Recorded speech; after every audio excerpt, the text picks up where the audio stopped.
Bonsoir à tous et à toutes et merci de nous recevoir chez vous. L'information reprend sur African Time avec l'actualité africaine de la semaine que vous présente Awa Thiaw.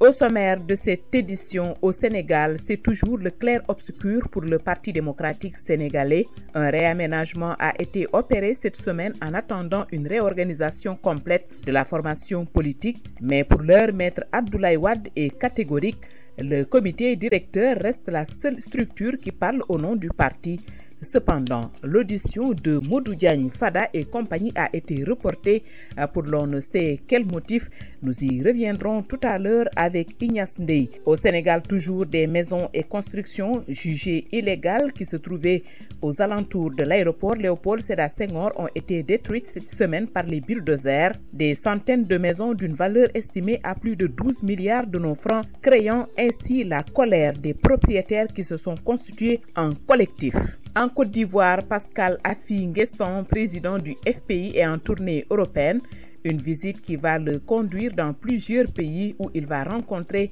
des organisations de la société civile, des opérateurs économiques et des responsables de partis politiques, entre autres. Et après la pluie, le beau temps en Guinée, après une crise politique qui a occasionné beaucoup de victimes, l'opposition et le gouvernement ont fini par accorder leur violon sur le chronogramme des élections suite à une médiation de la communauté internationale. La page sport de cette actualité africaine nous sera présentée par El Hadji Malick Ndiaye. La Minute Beauté et la star de la semaine porteront respectivement les signatures de Daoubaye et Alain Tétieno. C'était là le sommaire, le développement dans un instant. Royal Air Maroc, partenaire de votre radio préférée, African Time, vous accompagne et vous souhaite un bon mois de Ramadan. Amis auditeurs, merci donc d'avoir choisi African Time pour votre information. Nous démarrons donc cette actualité africaine par le Sénégal où on constate toujours un clair-obscur au Parti démocratique sénégalais. Un réaménagement a été opéré cette semaine en attendant une réorganisation complète de la formation politique. Mais Maître Abdoulaye Wade est catégorique. Pour l'heure, le comité directeur reste la seule structure valable qui va parler au nom du parti. Cependant, l'audition de Modou Diagne Fada et compagnie a été reportée pour l'on ne sait quel motif. D'ailleurs, Fada et ses camarades communément appelés frondeurs comptent rester en justice Farba Senghor pour diffamation. Au Sénégal, l'actualité est également dominée par les maisons et constructions jugées illégales qui se trouvaient autour de l'aéroport Léopold Sédar Senghor et qui ont été détruites cette semaine par les bulldozers. Des centaines de maisons et constructions d'une valeur estimée à plus de 12 milliards ont été réduites en gravats. Les propriétaires, très en colère, se sont constitués en collectif pour défendre leurs intérêts. Suivons les détails de tout cela avec Ignace Ndeye.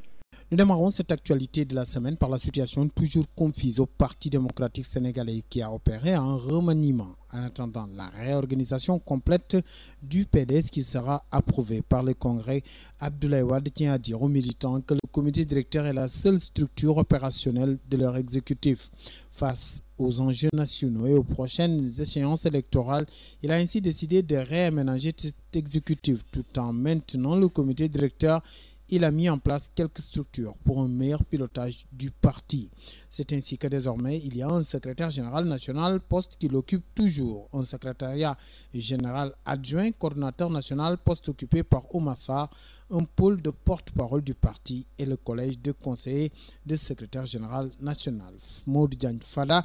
un des frondeurs, a été d'ailleurs nommé conseiller politique. Ce qui est loin d'atténuer la poussière qui entoure encore et toujours le PDS. Et le pape du Sopi semble reculer dans sa décision de faire comparaître Fada et les frondeurs. L'audition programmée des fondeurs du Parti démocratique sénégalais a été reportée sine die. Abdoulaye Wade, le secrétaire général national, en a ainsi décidé dans un communiqué rendu public cette semaine. Le secrétaire général adjoint coordonnateur national du parti Oumar Sarr informe que le médiateur interne du Parti démocratique sénégalais a pris l'initiative de proposer au secrétaire général national de différer les procédures initiées par la commission de discipline du parti afin de lui permettre de jouer sa partition. Comme si cela ne suffisait pas, les frondeurs, eux, du Parti démocratique sénégalais comptent ester en justice Farba Senghor, apportant la riposte à l'annonce d'une sommation interpellative de la part des frondeurs. Farba Senghor, qui vient de se prononcer, de déclarer comme pour prouver qu'il ne ressent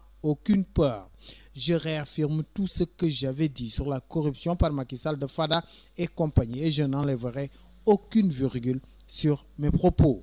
Pareil, Farba Senghor d'informer n'avoir reçu jusqu'à cette heure aucune sommation. Maître El Hadji Amadou Sall hume, lui, l'air de la liberté après 93 jours de détention pour diffamation. Lui qui a bénéficié cette semaine d'une liberté provisoire en attendant son procès, qui a été renvoyé cette semaine. Attaque de la paire, Latif Coulibaly prend la défense de Dansokho. Je ne doute jamais et je mesure parfaitement la sincérité d'Ahmad Dansokho de son engagement à mes côtés. Tels sont les propos prêtés à Macky Sall par Abdou Latif Coulibaly, qui était l'invité de l'émission Grand Jury de la radio Futur Média de ce dimanche dernier. En effet, le secrétaire général du gouvernement a révélé la confidence que lui a faite le chef de l'État suite à la polémique suscitée par la sortie du président d'honneur du PIT. Démolition des maisons de près de l'aéroport Léopold Sédar Senghor. Les bulldozers sont entrés en action cette semaine pour raser les maisons près de l'aéroport dont la construction est jugée illégale. Une opération qui irrite bien sûr fortement les propriétaires de ces maisons qui se sont érigés en collectif des victimes pour réclamer leurs droits.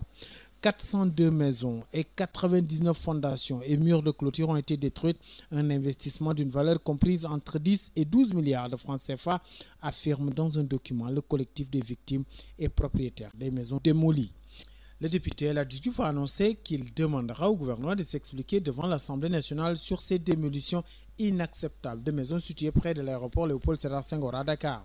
En tant que député, j'entends faire venir le gouvernement à l'Assemblée nationale pour qu'il puisse s'expliquer sur la démolition inacceptable de maisons construites par des Sénégalais ayant investi toute leur économie, a déclaré le parlementaire qui est également avocat. Les propriétaires des maisons démolies sont actuellement sans abri, selon El Hadji Diouf, qui défend leurs intérêts en sa qualité d'avocat.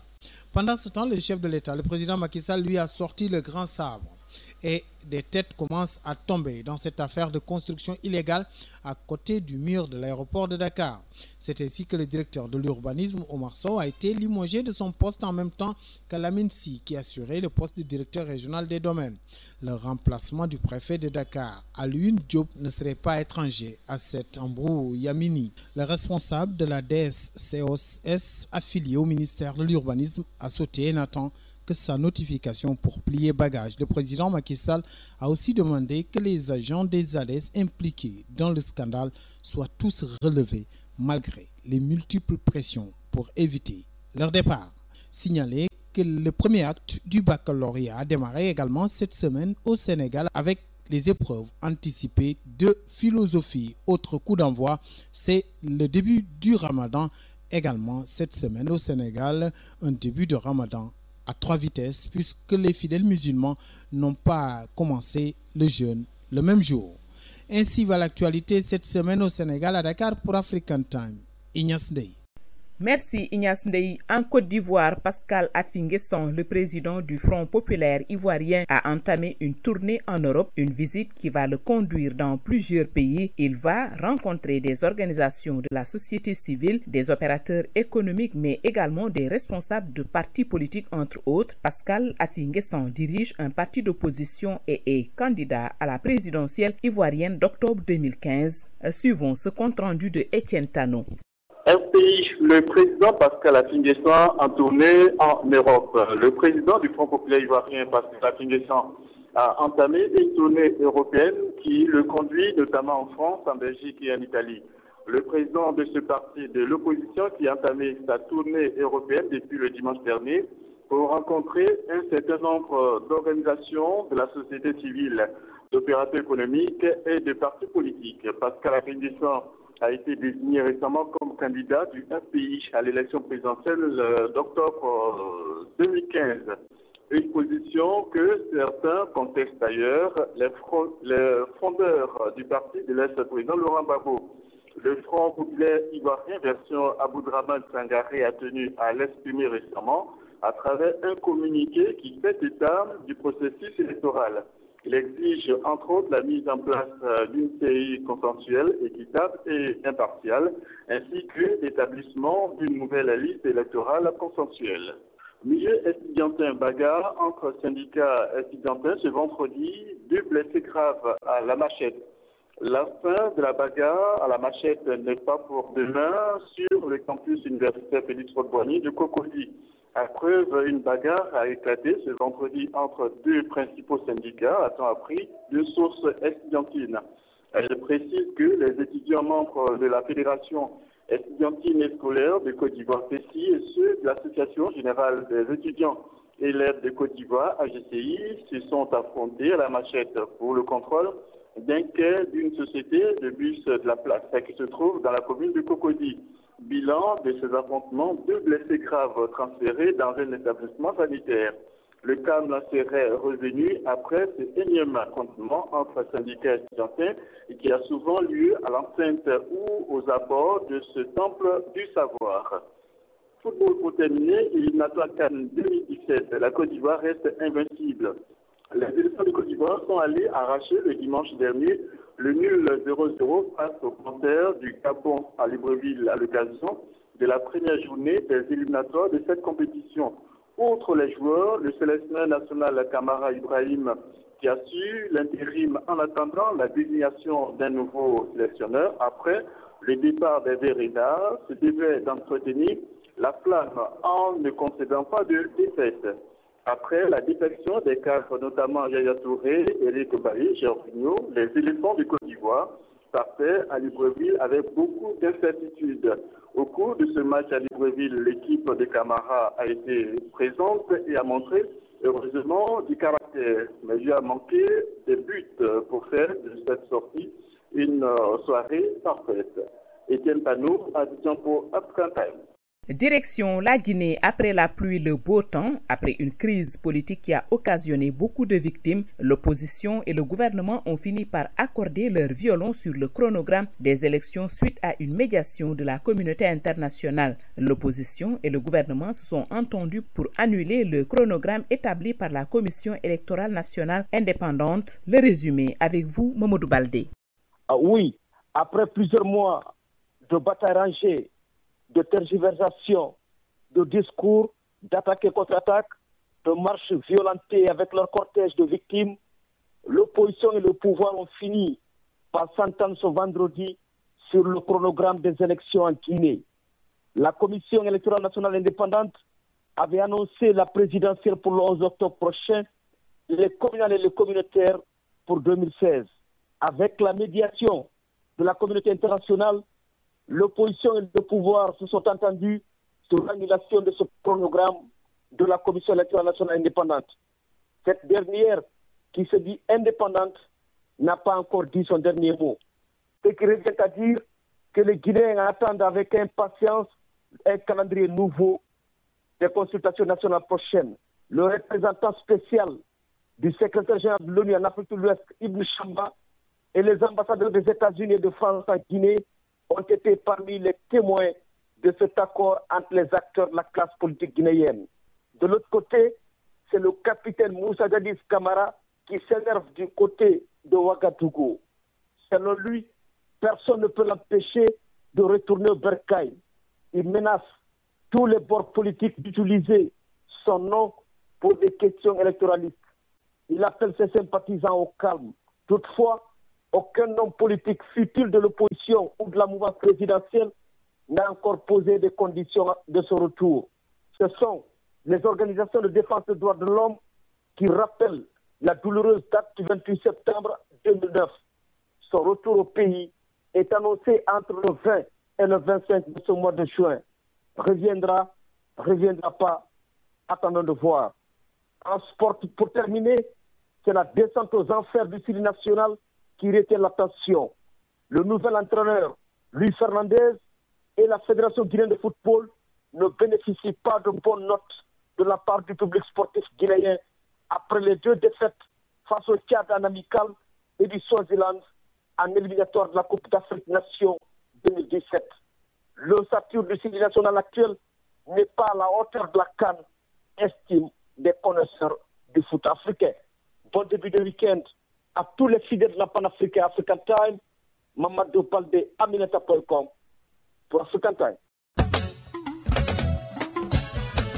Vous aimez les belles chaussures? Alors écoutez bien. Gora Sneakers au 40 Ouest, 31e rue, entre la 5e et Broadway est l'endroit idéal. Chez Gora Sneakers, il n'y a pas de contrefaçon, tout est original. Vous y trouverez Timberland, Nike, Reebok, Sebago, Adidas et j'en passe les meilleurs. Désormais, vous trouverez chez Gora Sneakers des casquettes et des jeans des plus grandes marques. Alors, ne faites plus attendre vos pieds, offrez-leur des chaussures de qualité. Gora Sneakers, c'est au 40 Ouest, 31e rue, entre la 5e et Broadway, en face du poste office. Téléphone 212 695 64 92. 212 695 64 92. American Language Center, le spécialiste de l'enseignement de la langue anglaise à New York, vous invite à visiter ses nouveaux locaux beaucoup plus spacieux et plus commodes pour votre apprentissage de la langue en Amérique.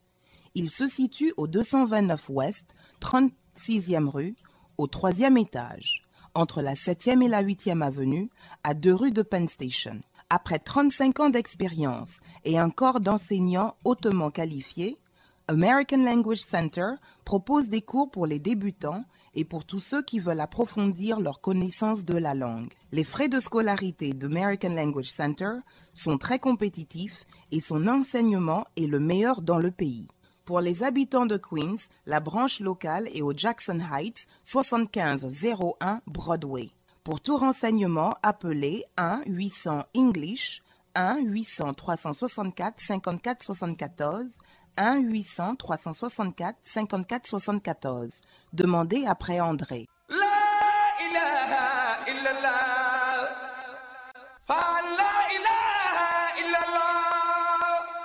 Ne vous fatiguez plus. Envoyez vos conteneurs de meubles, de voitures et d'électroménagers au pays avec Baboul Mouridina International Express Shipping. Cette société envoie tout ce que vous voulez en Afrique de l'Ouest. Déposez donc vos bagages à Baboul Mouridina au 1214 Broadway, suite 212 ou appelez le 646 861 28 14. Pour plus d'informations, appelez Modoufal au 646 296 24 53 ou Mustapha Diop au 646 696 59 87. Avec 20 ans de service pour vous, messieurs, dames, Baboul Mouridina International Express Shipping se déplace à votre domicile.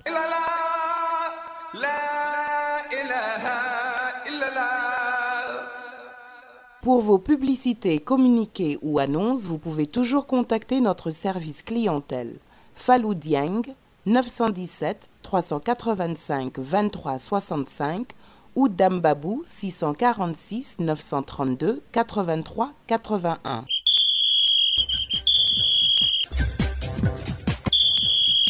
La page sport de cette actualité africaine nous est présentée par El Hadji Malick Ndiaye.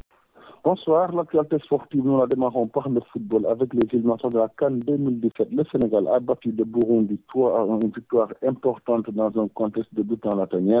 C'est aussi la première victoire officielle d'Aliou Cissé, coach des Lions du Sénégal. Aliou Cissé qui a fait confiance aux Olympiques. Plus de 8 jours ont été titularisés sur le plancher. Il y a des choses à améliorer, notamment dans le replacement et dans la relance et surtout l'efficacité devant les buts. Certains grands pays comme la Tunisie, le Ghana et l'Égypte sont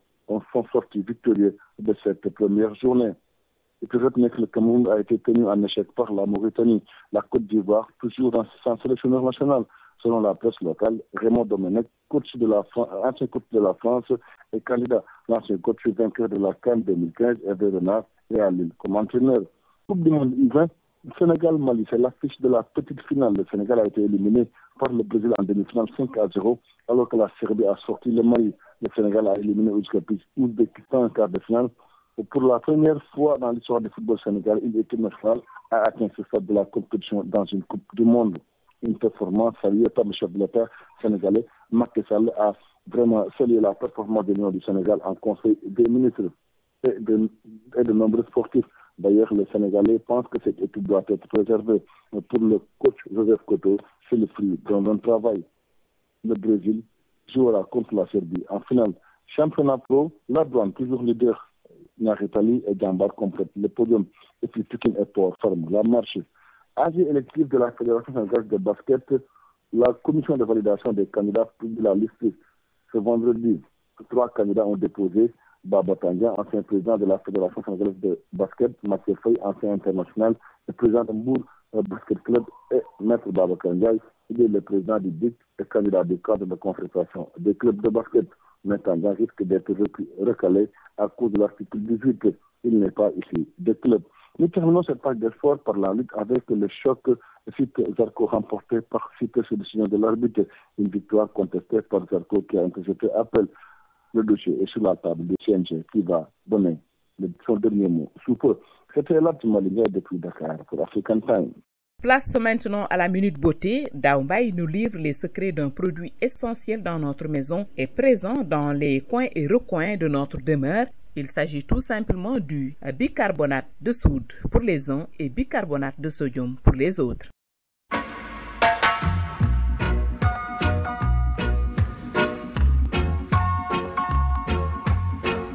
Bonjour, alors aujourd'hui on va parler d'un produit phare à avoir, mesdames et messieurs, dans vos salles de bain, dans vos cuisines et dans vos produits de beauté. On va parler aujourd'hui du bicarbonate de soude, appelé aussi bicarbonate de sodium. Alors qu'est-ce que c'est ce produit? Ce produit en fait c'est un produit qu'on tire de l'évaporation de l'eau dans les lacs salés. Donc concrètement c'est un produit complètement inoffensif, naturel et biodégradable. Le bicarbonate de sodium est génial. Pourquoi, messieurs, dames? Parce que vous pouvez l'utiliser à plusieurs usages. Au niveau de la santé, il va soulager les brûlures d'estomac, les mycoses, les eczémas, les piqûres d'insectes. Il va permettre vraiment d'apaiser tout ça. On peut l'utiliser aussi pour la beauté. C'est un très très bon gommage pour le visage. Il blanchit également très bien les dents. D'ailleurs, c'est ce qu'on retrouve dans la plupart des dentifrices. Il peut aussi s'utiliser en déodorant, en bain de bouche, et il neutralise les odeurs. C'est-à-dire que si vous avez un problème de chaussures avec des odeurs, vous pouvez mettre du bicarbonate de sodium sans problème. Et le troisième point, c'est qu'on peut l'utiliser pour la nourriture dans la cuisine. On peut le saupoudrer dans n'importe quel type de nourriture, que ce soit des riz, des pâtes ou des salades, pour favoriser la digestion. On peut le mettre aussi quand on travaille des pâtes, des crêpes, et pas mal de choses en fait à base de pâtes pour lever justement cet effet et lever les pâtes. Et également on peut le mettre sur tous les poissons, tous les viandes pour les rendre plus moelleux. Voilà messieurs, dames, le bicarbonate de soude, voire sodium, et à mettre vraiment dans toutes les cuisines, dans toutes les salles de bain. C'est un produit qu'on peut appeler produit miracle. Dernière petite info, c'est un produit qu'on peut trouver dans les pharmacies, parapharmacies et supermarchés à moins de 5 $. Merci. Star de la semaine, nous allons à la découverte d'une artiste ivoirienne de renommée internationale issue d'une famille musulmane. Son nom, Zeynab Oluemi, portrait avec Alain Tétchénou.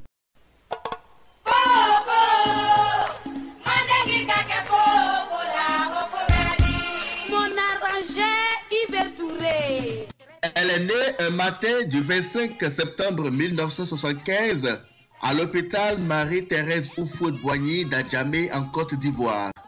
Elle est issue d'une famille musulmane de plus de 16 enfants et elle est la 8e née d'un père ingénieur en électronique et d'une mère commerçante. Zeynab Oluemi, de son vrai nom, est une artiste chinoise de renom international. Bercée très tôt par la musique et par l'influence d'un père mélomane, Zeynab a eu comme référence des artistes de la chanson européenne tels que Dalida, Alain Barrière, Tino Rossi, Nana Mouskouri, Georgia Goldman, Serge Lama, Georges Moustaki, Georges Patrice et Mario, et aussi de la musique africaine telle Alpha Blondy, Aïcha Kone, François Louga, Baespito, René Pelagi, Bonkana Maïga, les frères Touré Konda, Nia Kabel, Mbili Abel, Mpongo Love, pour ne citer que ceux-là. Et aussi, sans oublier les artistes de la musique noire américaine, tels que ceux qui font du jazz et le blues. Tous ces grands noms ont fait naître chez Zainab une réelle passion pour la musique et son amour pour le R&B, ce qui lui a été justement une aide par son frère aîné, lui passionné des platines et aujourd'hui DJ dans une grande discothèque à Paris. Zainab a participé avec brio à des concours scolaires télévisés à Abidjan en Côte d'Ivoire et elle a ensuite rejoint à son arrivée au Bénin, son pays d'origine, des orchestres de renom pour des actions dans des cabarets. Et puis Zainab a connu une consécration en animant au karaoké bar chez Alex, un célèbre complexe hôtelier à Cotonou. Choriste, Zainab a côtoyé sur scène et en studio de grandes stars nationales et internationales du moment, d'où est parti son envol dans ce milieu tumultueux de la musique. Son premier album voit le jour en 2002, un album de 14 titres démontrant ses influences musicales, d'où la diversité des sonorités qu'on y retrouve. Son deuxième album sorti en 2004 aura la même couleur, mais connaîtra cette fois-ci une touche particulière comme l'apport du talentueux Lokwa Kanza. Lauréate du très convoité Trophée Cora en 2005, Zainab est nommée depuis 2010 ambassadrice nationale de l'UNICEF du fait de son combat pour les enfants. C'est de la star, Zainab continue d'être la fierté du Bénin. Bon vent à l'artiste, bon vent aussi à vos chers amis auditeurs. Merci de votre aimable attention. Alain Tcheno au microphone, c'était la star de la semaine sur Radio Afro. C'était la star de la semaine sur Radio African Time depuis New York.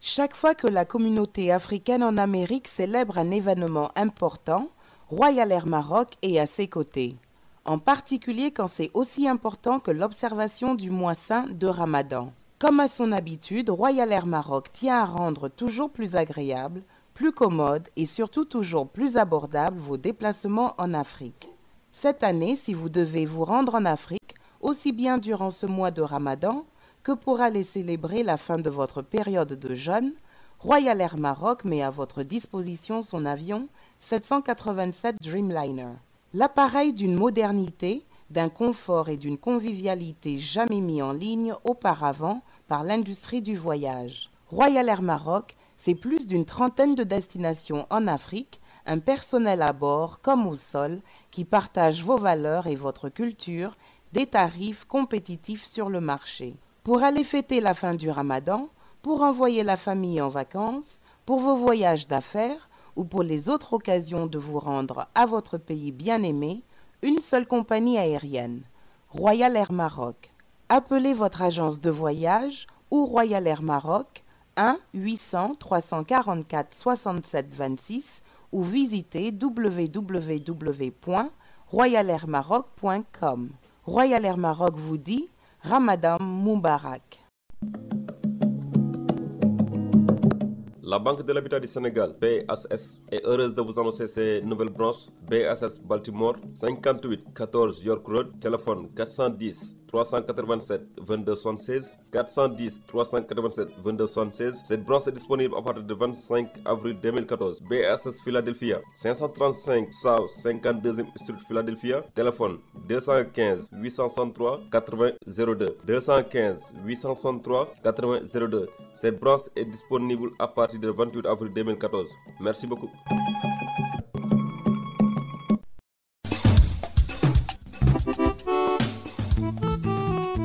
C'en est tout donc pour cette actualité africaine que j'avais l'honneur et le plaisir de vous présenter. Merci à Falloudien qui a assuré la mise en onde. À mes auditeurs, je vous souhaite à tous et à toutes une excellente nuit et vous donne rendez-vous dans une semaine.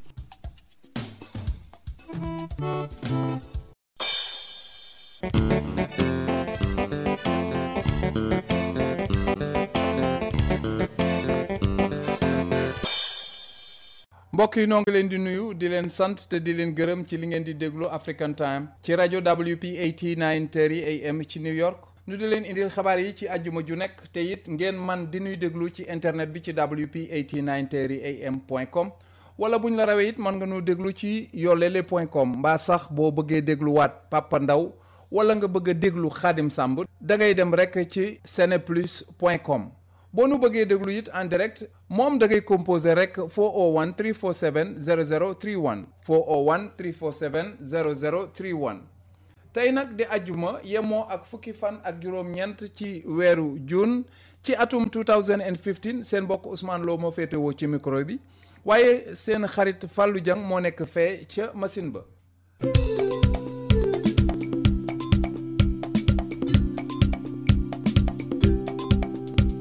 tey nag mbokk yi li fi nekk ci ay xabaar te ñu mën leen koo jottalil li nga xam ne moo ciy njëkk te Papa Ndaw nar leen koo faram fànceel mooy xam ngeen ni weeru koor gi teru na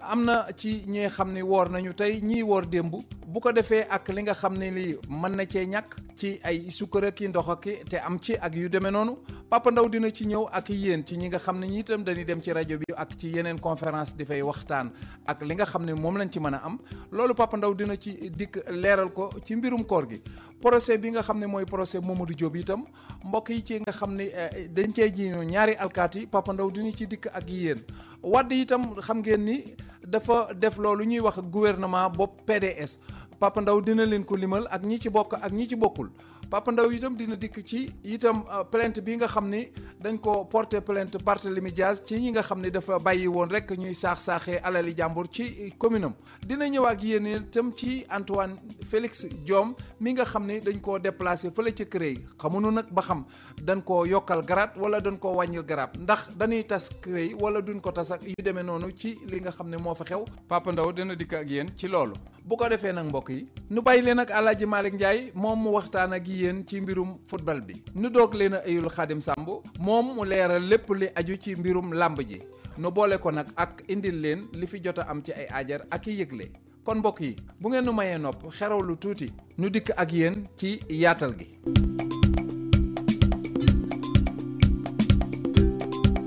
jërë ngeen jëf mbokk yi ci déglu bi jërëjëf itam Fallou Dieng mi nekk ci machine bi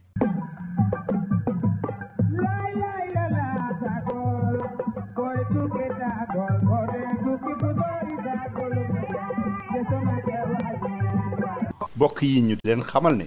saa yu ngeen bëggee yëgle ci lu jëm ci African Time moo xam publicité la moo xam communiqué la ak lu mu mën ci doon woote leen danañu leen taxaw nañ leen ko yàgg a defee man ngeen a woo Fallou Dieng ci 917 385 2365 917 385 2365 wala Dame Babou ci 646 932 838. Papa Ndaw ba jàmm nga am. sant yàlla alhamdulilah Ousmane. waa Pape gannaaw bu la sante nuyu la dalal la tey Pape du ñuy njëkkee ci li nga xam ne mooy xew mooy xam nga weeru koor gi dugg nañ ci ak jàmm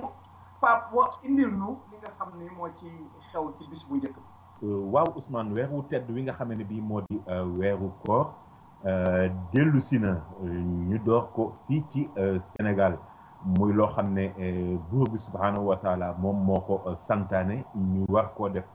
am nag noo xam ne ni noonu la tëddee waaye li nga xam ne nii moo xaw a doy waar Ousmane mooy Sénégal dafa mel ni daal ñu ànd umandoo nekk na loo xam ne ni xaw na fee të ndax séentu gu njëkk bi ñu ngi wax ne ñu ngi ko doon def ci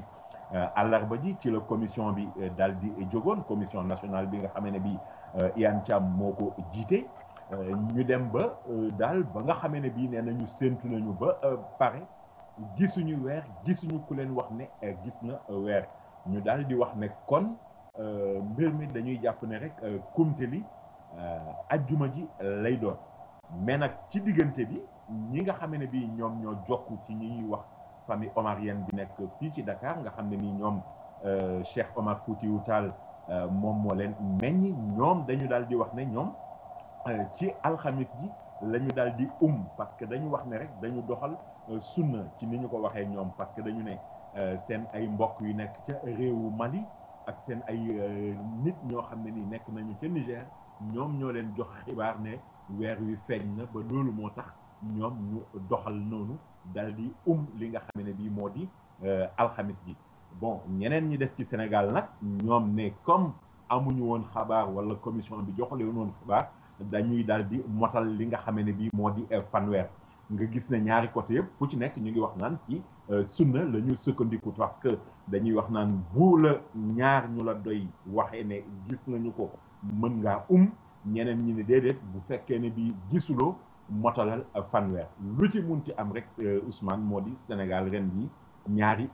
moom moo ci am ñu jàpp nag ne li nga xam ne bi ñun moom la ñuy sàkku rek comme dugg nañu ci weeru koor wi weer wu sell woo xam ne ni weeru yërmande la dañuy ñaan yàlla rek lépp loo xam ne ni jaamu nañ ci yàlla nongul ñu ko te lépp loo xam ne ni jotoon nañu ko def mu nekk ay rëcc-rëcc wala yoo xam ne yi matul wala yoo xam ne yi ay njuumte lañu buur bi subhaanahu wa taala ak jéggal ñu ko te tamit ñaan weer wi nekk weeru yërmande weeru jàmm ñu mën cee dugg ci bismillahi rahmaani rahim yeexalee ko ak alhamdulilahi rabbil alamin Ousmane ni ñu koy wax. jërëjëf Pape waaye duñu jàll ci loolu dañuy yem ci weeru koor gi ndax dafa mel ni loolu fi daan am mën naa am na fi wala amu fi muy ñàkkum suukar mi xam nga koor gi moom suukar day am na ci solo. Ousmane koor gi suukar am na ci solo parce que am naa sama benn maam boo xam ne nii moom moo daan wax naan ndox mu tàng buñ koy naan suukar sax dafa fekk nag ne Sénégal toujours ñaare bu weeru koor jubee wala bu mu duggee ci weeru koor nga dégg ñu commencé wax ay jafe-jafe yu suukar naan suukar amul suukar dafa manqué fi mu nekk nii bari na ay commerçant yoo xam ne bu ñu leen laajee dañu ne fi mu nekk suukar dafa manqué ci réew mi parce que CSS ni nga xam ne bii CSS maanaam compagnie sucrière sénégalaise ni mu waroon doxalee jëm ci mbirum approvisionnement marché bi ci suukar doxalee wu ko parce que tey jii bari na ci ay grossistes yoo xam ne boo demee ci ñoom la ñu lay wan naan la moom la ñu dese ci suukar daanaka loolu bariwul bari boo xam ne ni tax na ñuy wax ba fi mu nekk ni nag ñoom ñuy wax naan bu CSS dogul gën a taxawal ni nga xam wala gën a doxal ni nga xam ne ni moom mooy livraison suukar si jafe-jafe dina am mais waa compagnie sucrière sénégalaise Ousmane bu ñu leen laajee rawatina nangoo nañu ci kaddu que Louis Lamotte mi nga xam ne bii moom moo njiit la foofee ci kër googu di compagnie sucrière sénégalaise nee na bu leen kenn waxu suukar dafa manqué wala suukar mën naa manqué parce que nee na booy xool ñu ngi daan def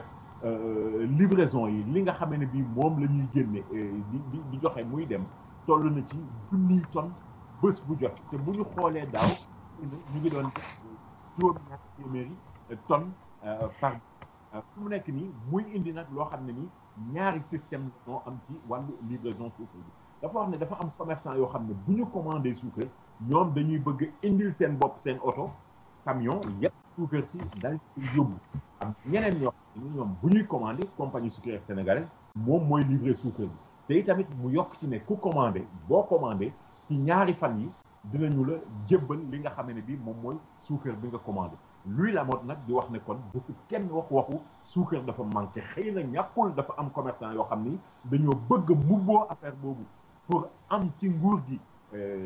fu ñu jaar ba ñu mën leen a may ñu mën a importer suukar maanaam dem jëlee ji suukar bitim réew indi ko fi xëy na loolu la yenn commerçant bëgg mais ñoom waa compagnie sucrière sénégalaise nee nañ bu leen kenn waxu suukar dafa manqué parce que suukar amul manqué wul kon li nga xam ne bii moom la ñu doon produire ñu ngi produire lu ko ëpp suukar sànga ne gàññi risaat tool du fa jeex kon nañ wax leneen budul suukar si dafa manqué en tout cas ñi nga xam ne bi ñoom Ousmane ñoo koy jëfandikoo moo xam ne ci seen i café wala yu ni mel ñoom bëgg nañ suukar si mot kon nañ ñu jàppale nit ñi rek ba suukar si nekk ci magasin yi nekk ci bitig yi bu ko defee ñi ko soxla mun koo jënd parce que nag du ñëpp ñoo am kàttanu jënd ay goros denc ci seen biir kër am na ñoo xam ne ni seen am fa mu toll mooy bés bu jot la ñuy lijjanti li ñu mën a jëndee suukar ñooñu kon ci bitig bi ci bopp koñ bi rek la ñu mën a dem pour jënd fa suukar suñu safale li ñuy suukar Ousmane. waaw Pape moom ndox de yëgu nañ ni ñàkk na fu bari ci Sénégal rawatina fii ci Dakar am na gox yoo xam ne yi amul ndox moom. waaw xam nga Ousmane ndox dafa nekk lu am solo ci koor ni nga ko waxee te fi mu nekk nii Dakar bi booy xool te bu demee ni ci ay Médina wala fi ñuy wax Ouest Foire ndox nekk na loo xam ne ni dafa tumuranke te bi nga xamee ne bii ñi dëkkee ci gox yooyu song nañu waa SDE di usine bi yore ndox mi li mu wax rek mooy gox yooyu demee ni ci Médina wala Ouest Foire dañuy xaw a am jafe-jafe léeg-léeg pour ndox mi di fa yegg mais askan wi dëkkee foofu ñoom loolu bëgguñu koo dégg comme lay parce que Ousmane gis nga ndox dafa nekk loo xam ne nii weeru koor nit mënu koo def te du am ndox moo xam da ngay soxla ndox da nga yittewoo ndox pour sangu moo xam da nga yittewoo ndox pour jàpp moo xam da nga yittewoo ndox pour togg moo xam da nga yittewoo ndox rawatina nag waxtu bi nga xam ne bii dañuy toll ci ndogu ak yu ni mel ndox ma la ñuy defee café wala kenkilbea wala yi ni demee ndox moomu moom la ñuy toggee ndox moomu tamit moom la ñuy naan ba tax na nekk na loo xam ne ni nit ñi dañu koy soxla tax itamit sax nag Ousmane ñeneen ñi nga xam ne bii ñoo di association consommateurs yi ñu ngi commencé yëkkati kàddu parce que ñu ngi wax naan tey jii boo xoolee facture yi war a ñëw ci bimestre bi yokku na facture bu ci nekk dina yokk lu ëpp ñeent fukki dërëm mu yokk boo xam ne nii ñoom dañu koy ŋàññi di wax naan rafetlu wuñu ko parce que liñ ci jublu du lenn bu dul jàppale kuréel googu nga xam ne nii moom mooy toppatoo mbirum ndox mi te loolu nguur gi bëgg koo wekk ci kaw ñuy jëfandikoo ndox mi di ko yokk ci facture bi xaalis boobu di dugg ci gafakay kër googu di toppatoo mbirum ndox mi pour yokk seen koom wala suqalikoo ca askan wi nag ne loolu duñu ko nangu tey duñu ko nangu ëllëg wala en tout cas ñi nga xam ne bii ñoo yore seen kàddu nekk ci association consommatrice yi ñoom nee nañu nit ñi duñu ko nangu fi mu nekk nii nag loolu nar a indi coow loo xam ne it Ousmane danañu ko topp ba xam fan lay mujj mais daal li wér te wóor mooy ñi yore ndox mi bu ñu mënoon a dimbale askan wi ci mbirum ñàkk ndox fexe ba ndox mi mat Ousmane dana nekk njariñ ndax weeru koor moom ndox dañ ko ciy gën a soxla. waaw leneen de amoon na fi loo xam ne lii am na njëriñ muy santé mbirum wér-gu-yaram ñi nga xam ne ñoo doon liggéey ci wala boog syndicat bi doon liggéey ci mbirum wér-gu-yaram dafa naroon a geraw léegi bàyyi na geraw ba lu xew. teg nañu grève bi ci suuf ñoom waa SUTSAS Ousmane ndax tamit yaa ngi koy wax nii léegi weeru koor moom lépp loo xam ne nii jafe-jafe la rek day indi problème ñi nga xam ne bi ñoom ñoo dëkkee ci réew mi moo xam ku wopp la wala nga woor ba pare am mbokk mu wopp nga war ko yóbbu hôpital ku ne xam rang yeeg jafe-jafe yeeg dem beeg dikk bi yi ci am buñ ci bëggee boole ñi nga xam ne nii dañuy yëngatu ci wàllu wér-gu-yaram ne dañuy grève loola dafay doy waar ba tax nag waa SUTSAS ñoom jàppoon ne danañu am ñaari fan yoo xam ne yi dañu koy grève duñu ko liggéey budul li nga xam ne nii moo jëm ci wàllu urgence ak yi demee noonu mais nag dafa fekk ne am ay député ñu sol seen dal dem seeti waa SUTSAS yooyu dal di waxtaan ak ñoom ñaan leen njëkk waa SUTSAS nag ne comme ay député sol nañu seen dal ñëw ñaan leen njëkk ci grève bu ñu waroon def muy seen 5e plan d'action jël nañu ko ñu teg ko ci suuf waaye teg boobu ñu teg ci suuf plan d'action bi ñoom nee nañu tekkiwul ne dañoo bàyyi grève bi mais dafa fekk ne comme ñaan nañ leen njëkk ci jamono ji ñu toll nangul nañ leen njëkk boobu alors di xool nag ba xam ndax nguur gi dana bàyyi xel ci tawat yi nga xam ne bi ñoom la ñu doon tawat ba tax ñu ne dañuy daal di dem grève parce que ñoom waa SUTSAS ñu ngi xam le ne seen préavis de grève dina continuer ba ñaar fukki fan ak ñeent ci weeru septembre ci le préavis de grève bi di jeex kon fii ak booba saa yi bu ñu bëggee grève dinañu mën a grève ki nga xam ne bi nag mooy directeur de la santé moom rafetlu na teg bi waa SUTSAS teg grève bi ci suuf ndax jàpp na ne rek waxtaan ba juboo war naa mën a am jàpp nañu ne rek saafara war naa mën a am ci diggante li nga xam ne bi ñoom la liggéeykat yi yëkkati di wax naan bëgg nañ ko ak itamit ñoom ñi nga xam ne bi ñoom ñoo leen jiite li ñu jàpp ne war nañu ko mën a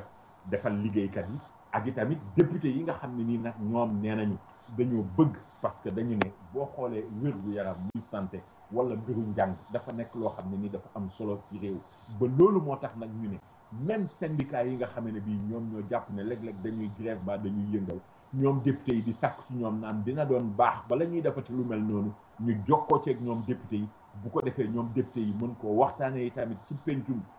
ndaw yi réew mi wala ñu seet ni ñu koy waxtaanee nguur gi wala ñu seet ni ñu koy waxtaanee ñi nga xam ne bii ñoom ñoo séq ak liggéeykat yooyee bu ko defee ñu jéem a wut saafara ndax jàpp nañu ne waxtaan ba jubboo ak wut saafara pour jafe-jafe yi moo gën ay grève ak yu ni demee Ousmane. waaw jërëjëf Pape ci loolu waaye duñ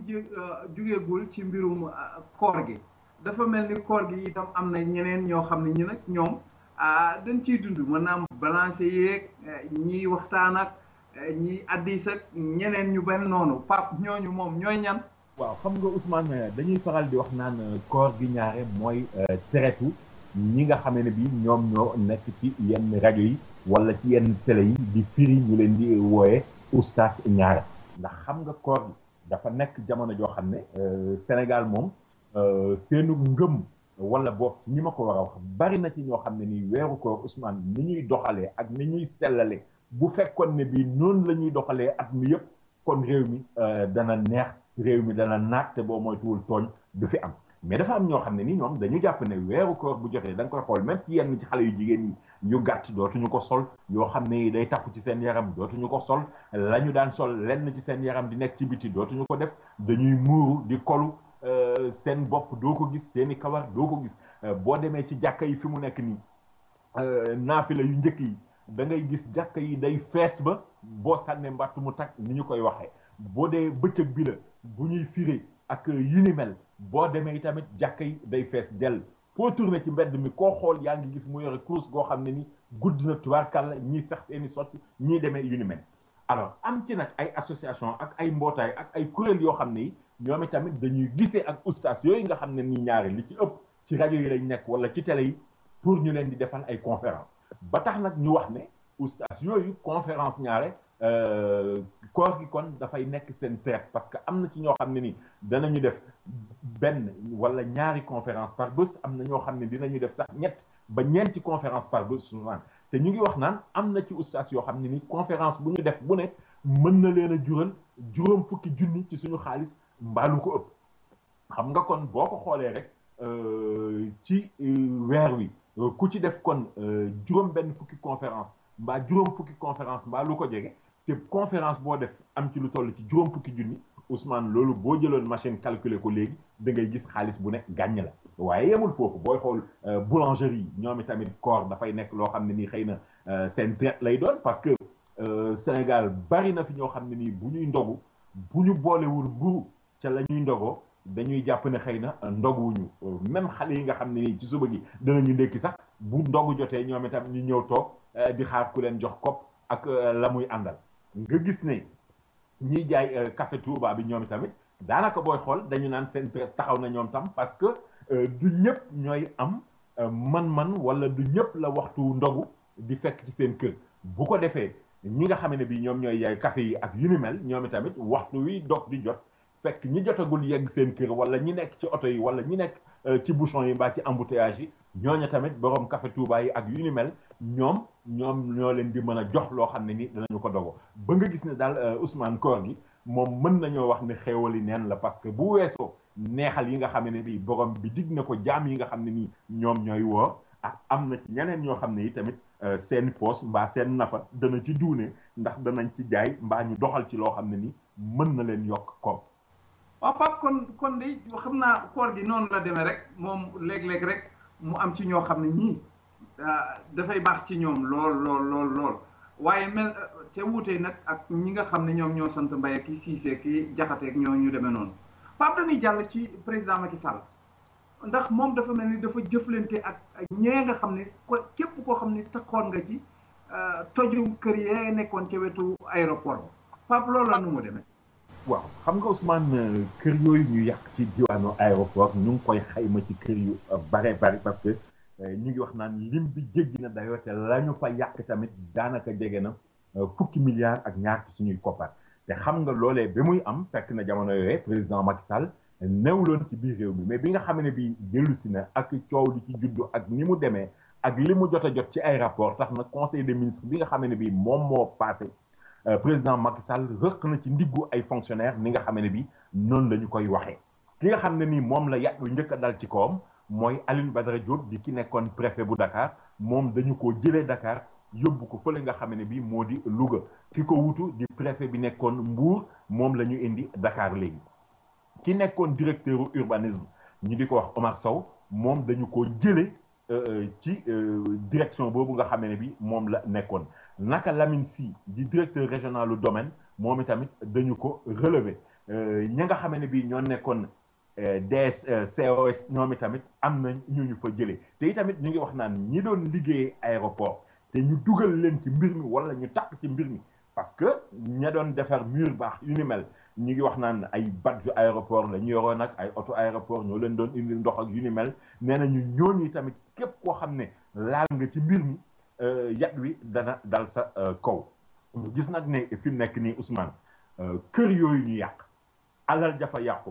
ak la fa yàqu ak mbir yooyu nekk nag loo xam ne ni mën naa indil jafe-jafe nguurug Sénégal parce que tey jii ñi nga xam ne bi ñoom ñoo yàqule dañu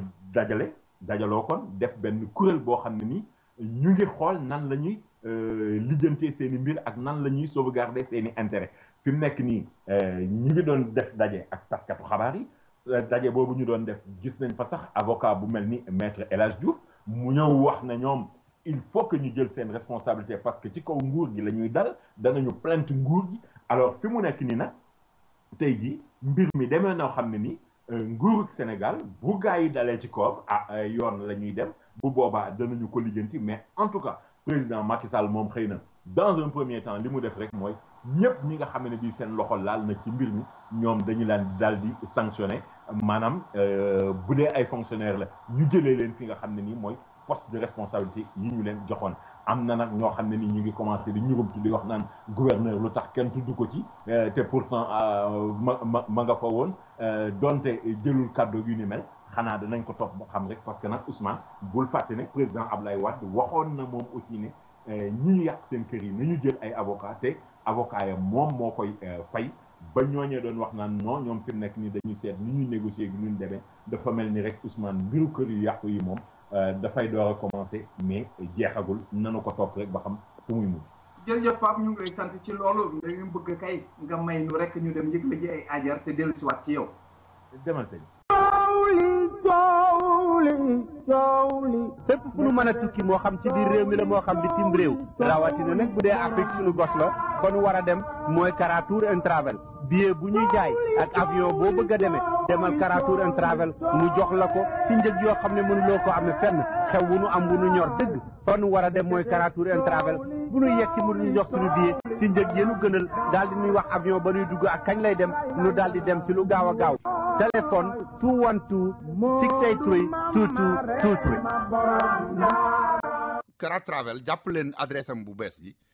boo amee sa kër te bañ a xuloog maçon da ngay contacter Sila Bois TP ndax boo amee sa terrain daañu ko vérifier domaine ba mu wër ñu seeta la architecte bu man mu defal la plan bu baax a baax ñu ne la 20% rek nga ñuy jox ñu daal di tàmbali defal le devis boo xam ne dafay leer bu ñu defee gros œuvre yi ne la sa 20% fu mu jeexee léegi nga joxewaat ñeneen ñi ñu ngi laaj 30 ba 35% moo tax ñoom ñu gën a yombale lool ndax la ñu jëndee ciment ba la ñu jëndee fer ba ak la ñu jëndee bois ak la cay dem lépp comme ñoom en gros lañ koy jënd boo ko jëndalee sa bopp mooy gën a cher fopp kon nag si la Bois TP nee nañ bu ngeen bëggee tabax seen kër ñëw leen seet si leen bu leen ci xuloog ay maçon joxe leen ngeen déggoo ci plan bi nga toog xool ba mu mat ba ca porte ya ba ca finition ya ñoom ñoo la koy meubleel sax boo bëggee te nag waxuñu ne rek buñ ko tàmbaliwul duñ ko yeggale bu fekkee ne sax da ngaa tàmbali woon ba noppi la nga doon def neexu la wala que la doon liggéeyal deful la nga ko laajoon demal ci Sila Bois TP ñu taxawu la yeggale ko ba mu mat sëkk ñu meubleel la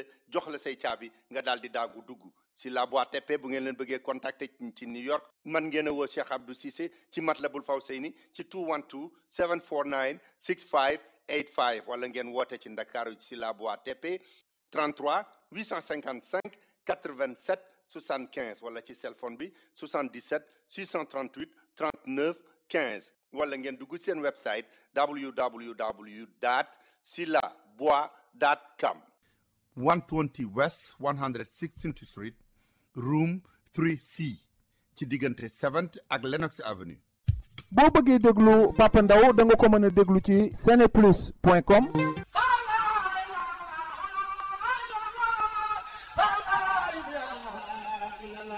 képp kuy jàmbat ku lay yóbbul say bagage ma wax la shipping bi kan moo ci gën a gaaw mooy Babul Mouridina International Express Shipping Babul Mouridina International Express Shipping ku ne xam na ne lépp ñaar fukki at gaa ya fa nekk la ñuy def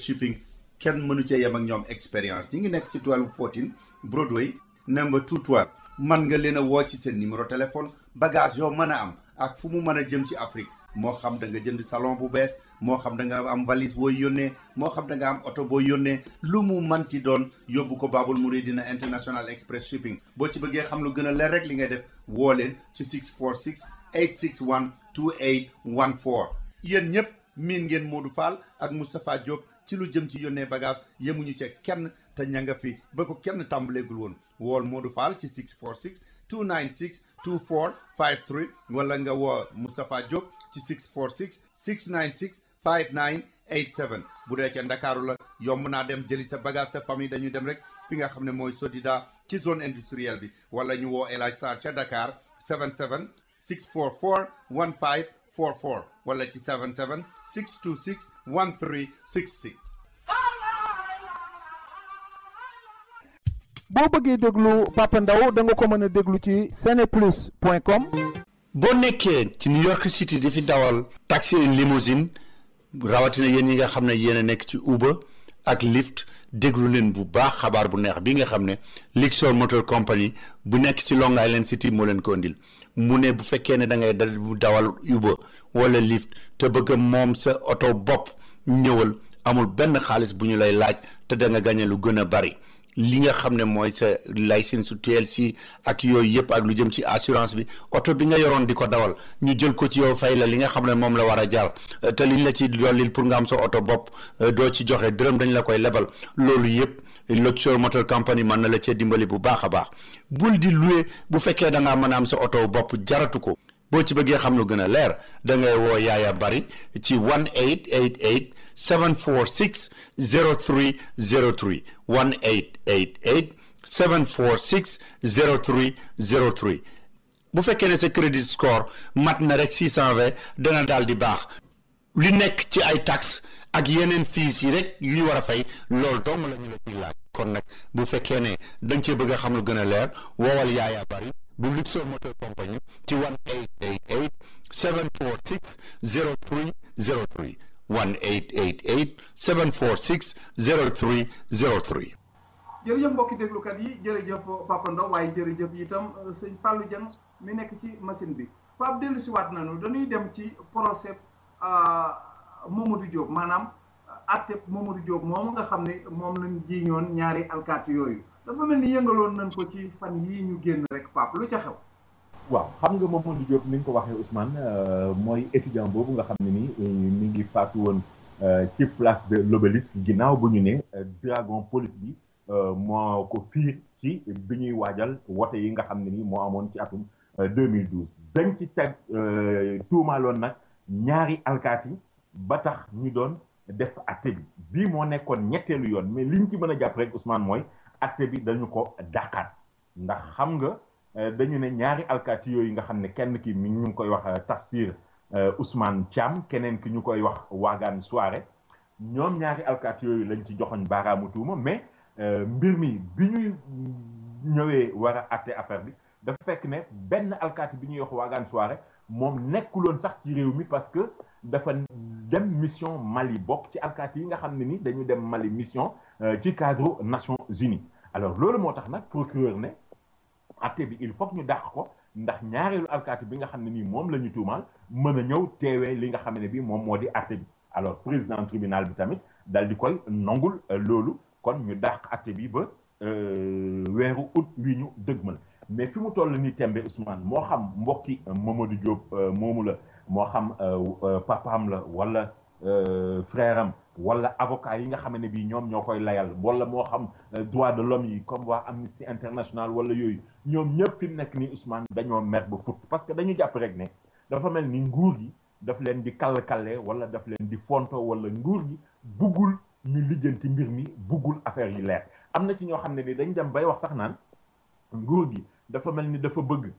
daf leen bëgg tayalloo wala police boog ñoom la ñu bugg la dal ci seen kaw wala nu mu demee parce que ñuy wax naan tey jii même bu fekkee ne bi am na ñaari alkaati yi ñu ci joxoñ muy Tafsir Ousmane Thiam ak Wagan Souaré nee nañu ñaar ñooñu mosuñoo tëdd kaso bien que ñoom lañ ci tuumaaloon mais ki nga xam ne bii moo fi nekkoon ca yooyee jamono commissaire central bu Dakar ñu di ko wax Arona Sy moom ñi bokk ci mbir mi dañu ne waroon nañu ko woo parce que ñaari alkaati yi bu dee ñoom ñoo doon dawal oto bi aussi am na ñoo xam ne nii ñoo leen doon jox ordre ñoo leen doon jox ay ndigal ñu di ko def ñu ne déet ne waaye ñu ne Ousmane Ngom mi nga xam ne ni temps yooyu tamit nekkoon na ministre de l'intérieur moom tamit waroon nañu ko mën a woo mais ñu ne loolu yëpp amul mais ñu nekk fii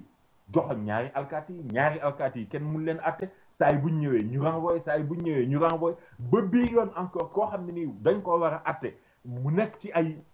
mbir yoo xam ne yoon daf ko war a lijjanti ñu di ko bàyyi mu dem mission loolu la ñu wax ne jaaduwul donte ñu ngi naan ñi jiite police nee nañ leen bii yoon alkaati bi dina ñëw teew mais nee nañu daal ñoom dañoo bëgg ñu lijjanti mbir mi parce que nee nañu ni muy doxee booy xool dafa mel ni sax nguur gi dafa bëgg magistrat yi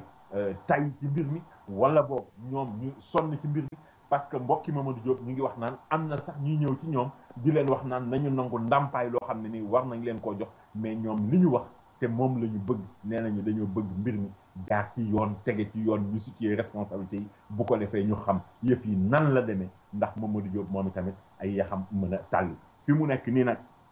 ay mbokkam ak kuréelu droit de l'homme yi ñu ngi tëkku ak di xuppe parce que nee nañu bii yoon bu ñu yeggee ba beeru août te dara sottiwul bu ko laajee nag ñoom danañu bind secrétaire général des Nations Unies pour yëgal ko li nga xam ne bii moo xew fii ci réew mi ak mbir yi ni muy demee ak atte bi nga xam ne nii dafa mel ni nguur gi nanguwul mu sotteeku Ousmane li ci kanam rawuli ba li ci kanam rawuli ba Pape dañuy teg foofu mbirum atte mi te dugg ci mbirum télévision Pape dafa mel ni fii mu nekk nii Sénégal dafa jóge ci la ñu nekkoon ñuy xam naa analogie lañ koy wax waaye jóge fa jëm ci li ñuy wax télévision numérique loolu mooy lan ak ñun fuñ ci toll sax Pape. waaw Ousmane bu njëkk wax nga dëgg li amoon Sénégal mooy li ñu doon wax télévision analogique léegi nag ñu bëgg a dem ci li ñuy wax TNT muy télévision numérique terrestre loolu dafa fekk ne benn mbootaay gu nekk ci àddina bi di toppatoo mbirum communication yeeg yu ni mel moom moo waxoon ne bu ñu demee ba fu ñuy toll ci weeru juin ci atum 2015 muy jamono yu ñu toll war nañoo mën a doxal nag li nga xam ne nii moom mooy TNT ci àddina bi ñun nag suñum réew yi tamit ñu jàppoon ne loolu war nañu ko mën a def boobaak léegi mot na fukki weer ak juróom-ñett mais ñi ñu ko dénkoon ñuy kuréel gi ñuy wax content te nga xam ne ki ko jiite mooy Babacar Touré di njiitu CNRA moom moo dajale woon ay nit ñuy doxal loolu nee nañu sax booy xool juróom-ñetti weer yu njëkk yi nan la ñuy doxalee fan la ñuy jaar ak nan lay demee loolu la ñu nekkoon ci doon ko lijjanti après nag ñu dugg ci liggéey bi dëgg-dëgg ba ci bërki démb alors ci la ñu ñëw daje boo xam ne nii amaloon nañ ko ci makkaanu président de la République foofu la ñu jëlee nag li nga xam ne bii mooy télécommande bi jébbal ko symboliquement président de la République ba moom ci boppam sax jot na manipuler télécommande bi di génne ay chaînes yoo xam ne yi ñu ngi ci bouquet numérique bi parce que xam nga bu njëkk affaire bi ni ñu ko doon defee Ousmane sans dugg ci détail technique yi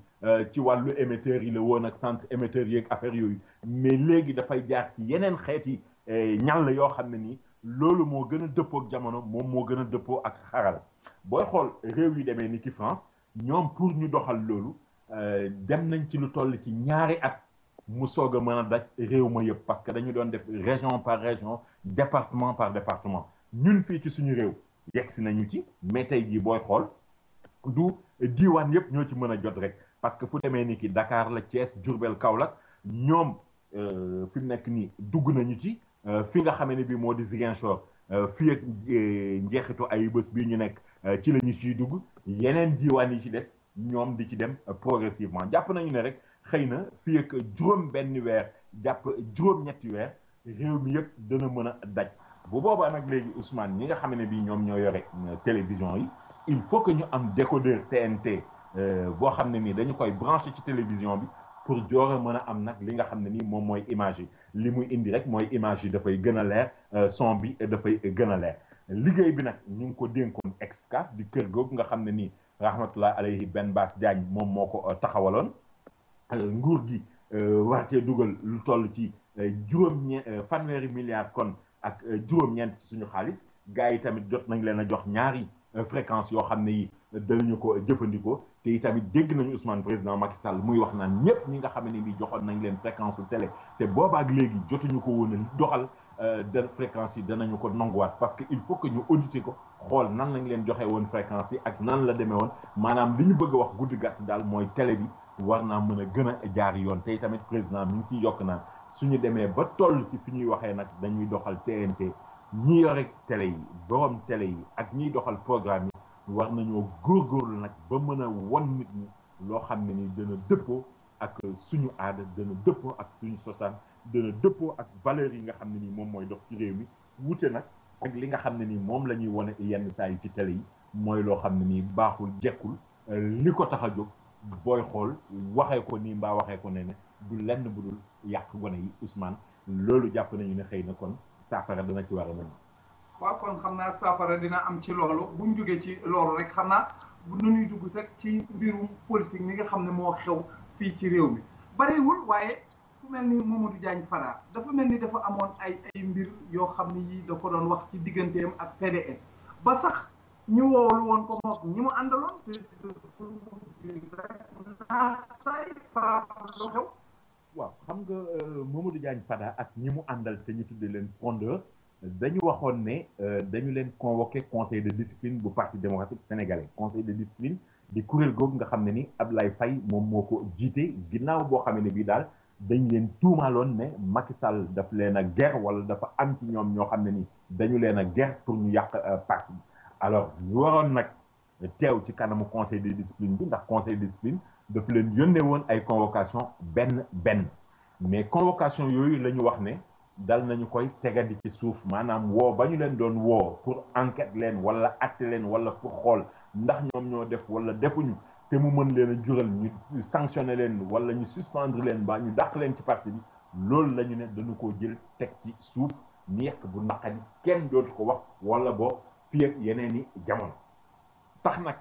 ñu bari ne fi mu nekk nii tey dafa mel ni Modou Diagne Fada ak frondeurs yi mu àndal am nañu ndam ci kaw ñenn ñu nekk ci parti démocratique sénégalais wala sax boog am nañu ndam ci kaw ki nga xam ne bii moo di maître Abdoulaye Wade mi jiite parti démocratique sénégalais parce que déjà bi ñu waxee ne dañu leen di woo ci conseil de discipline ñoom ci la ñu waxoon wala boog ci la ñu déggoon ci kaddu ñi yore seen tur ñoom frondeurs yooyu di wax naan convocation ba duñu ko wuyu ji parce que convocation yi wala conseil de discipline bi teguwul ci yoon dëppoowul ak ni nga xam ne bi noonu la sart yi doxal parti bi di PDS wax alors yemuñu foofu ñu tegoon ci sax ne ñoom danañu porter plainte parce que dañu jàpp ne dañu yàq seen der dañu leen tuumaal parce que ñoom dañoo am ay njaboot ci dëkk bi la ñu dëkk ba pare ñu wëlbati ko wax naan dañu leen a ger wala dañ leen a def nii wala dañ leen a def na salteel seen der salteel boo xam ne ni dañu jàppoon ne ñoom loolu tribunal dong moom moo ko mënoon a lijjanti rawatina bi nga xamee ne bi am na ñoo xam ne dañ doon wax sax naan dañoo jóg ñoom pour tas parti bi ak yàq moo leen tax a jóg alors loolu moo tax même Ablaye Faye bi jiite commission conseil de discipline bi déggoon nañ ko muy wax naan en tout cas kuñ ci woote ñëwuloo bu boobaa na nga jël ses responsabilités lu la ci fekk nga xam ne yaa ko yóbbee sa bopp mais tey ji loolu yëpp kenn waxatu ko ndax yëf ya teg nañu ko ci suuf mais terewul ku mel ni Farba Senghor moom mi ngi wax naan la mu waxoon démb ak bërki démb tey jii la ko gën a wax gars yi dañu leen a ger dañu leen a joxos tuut pour ñu indi ay problème pour ñu indi ay jafe-jafe mais na leen wóor ne parti bi munuñ ci moom dara tax na nag it ñi nga xam ne bi ñoom ñooy fondeur yooyu Ousmane nee nañu ñoom ala kulli aal ak nu mu munti demee ñoom danañu porte plainte tamit ki nga xam ne bi Modou Diagne Fada bu ko defee mbir mi ñu lijjanti jéego ci yoon. waaw xanaa Pape loolu moo taxoon Pape na ni dafa dafay moom daal kenn ku nekk jël na la teg la feneen di jekk-jekkalaat na daal. man Maître Abdoulaye Wade jekk-jekkalaat na parti bi parce que booy xool loolee moo njëkkoon tax sax gars yi naan ah mais Modou Diagne Fada li mu doon wax kat amaat na ci ndam dañu doon wax naan nañu defaraat parti bi nañu ko yeesalaat nañu xoolaat ni mu doon doxe nañu réorganiser yenn structure yi mais ginnaaw gi ñu gis Maître Abdoulaye Wade daal di taxawalaat parti bi wala boog defar loo xam ne nii mën nañu ko tuddee tey jii booy xool gouvernement wu parti démocratique sénégalais parce que dafa taxawal benn secrétariat national boo xam ne ni toll na ci juróom benn fukki nit yu ci nekk moom Maître Abdoulaye Wade moo ko daal di jiite ki nga xam ne nii moom la ci teg toftal ko ci muy Omar Sarr di nekk lu ñu mën a tuddee secrétaire général adjoint booy xool ku demee ni ki Maître Madické Niang moom la dénk li nga xam ne dafa aju ci wàllu yoon Babacar Gaye yore li ñu mën a wax orientation stratégie nekk ba tey porte-parole Samuel Sarr nekk li nga xam ne bi moom la ñu dénk nafay parti bi maanaam moom mooy nekk trésorier bi mais booy xool ñi nga xam ne bi ñoom la ñuy wax fondeur muy Modou Diagne Fada ak ñi mu àndal dugal na leen déjà ci biir affaire boobu laataa sax ñuy wax waxu teg convocation conseil de discipline bi ci suuf parce que booy xool Modou Diagne Fada moom mi ngi ci biir secrétariat national boobu nekk sax fi ñu mën a wax 5e place mais booy xool Aïda Mbodj mi ngi ci parce que Aïda Mbodj moom la ñu dénk société civile Fatou Thiam mi ngi ci parce que Fatou Thiam booy xool moom la ñu def 2e adjoint wu Voré Sarr mi nga xam ne bi moom moo yore mbiru jigéen ñi Mamadou Lamine Keita bokk ci fondeur yi ñu ngi ci biir moom aussi parce que moom la ñu def jox mu yore élus locaux yi Ablaye Sow moom la ñu dénk mbirum sport mais yemul foofu parce que booy xool même Ousmane da ngay gis ne ñi nga xam ne bi ñoom la ñuy wax fondeur muy Modou Diagne Fada ak ñi mu àndal déjà Karim Wade ca kaso ba mu nekk mi ngi doon yëkkati kaddu di wax naan bu leen kenn jéem a indil problème nañu buñ fi nekk di def yoo xam ne yi dafay indil parti bi ay jafe-jafe wala yu ñu demee ba am na ci ñoo xam ne sax moom Karim Wade dalal na leen parce que seeti nañ ko foofee ca kaso ba mu waxtaan ak ñoom ku demee ni ki Mamadou Lamine Keita Abdou Khafour Touré ak Abdoulaye Sow seeti woon nañ ko rax ci dolli moom Karim ne leen wax leen Fada ne ko bëgg naa giseeg moom ñu waxtaan mais waxtu woowu fekk na Fada nekk foon mi ngi woon bitim réew parce que dafa demoon fële ca Zurich ca Suisse doon fa teewee benn daje boo xam ne ni international libéral moom moo ko doon doxal foofu nga gis nag ne fi mu nekk nii Ousmane secrétariat national bu bees boobu ñu taxawal nee nañu weer wu jot dina réunion benn yoon lay réunion bu ñu réunion yi waxtaan la ñu d'accord ñu tënk ko ci kayit jébbal ko secrétaire national bi di Abdoulaye Wade moom mooy xool nu mu koy doxalee ak yu ni mel wute nag itamit ak comité directeur bi nga xam ne ni moom fukki fan ak juróom yu nekk lay daje muy ñaari yoon par weer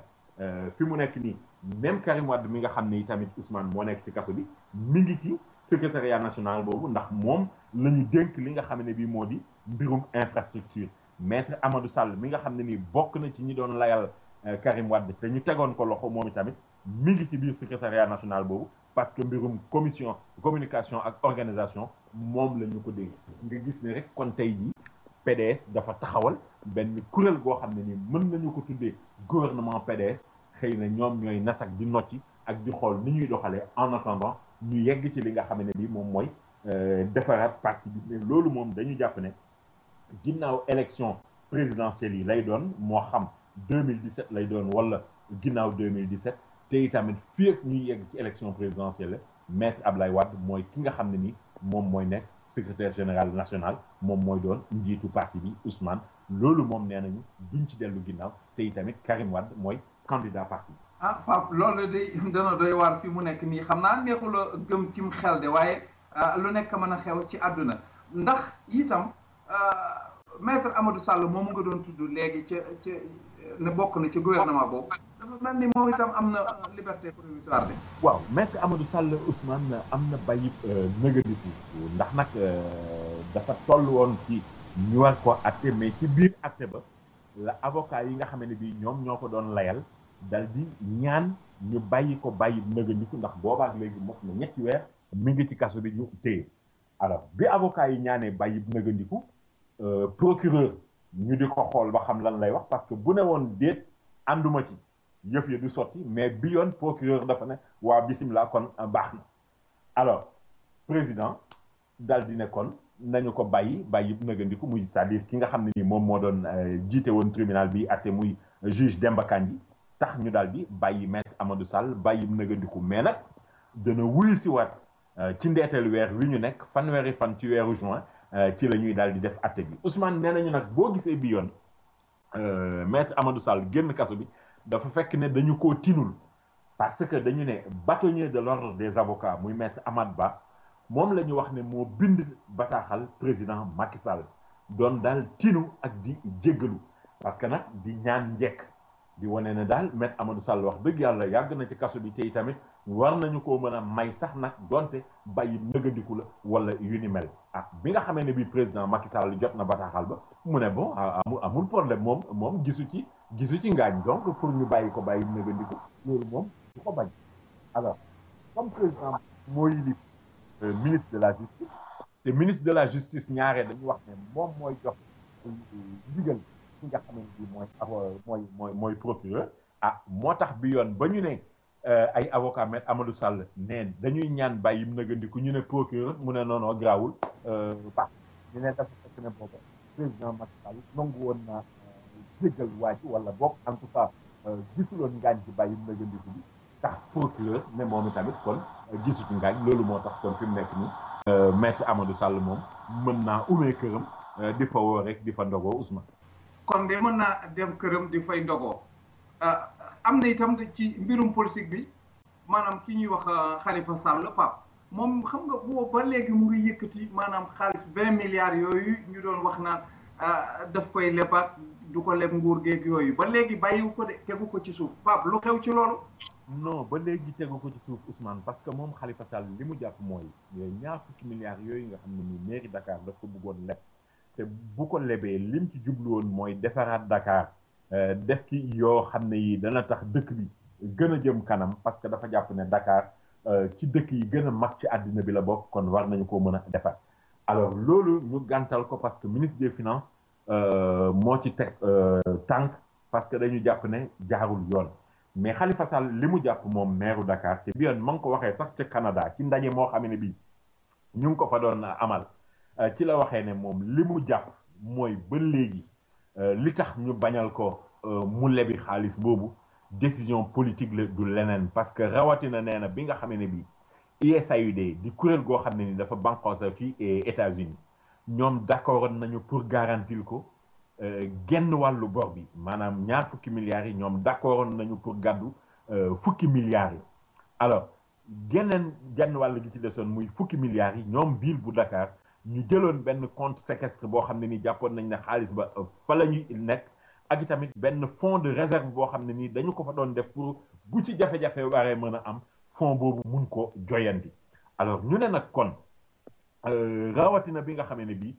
Union européenne defoon na benn audit ñu ne déet ne waaye ñu ne agence Moody's nga xam ne dafay noter même ay gouvernement ki réew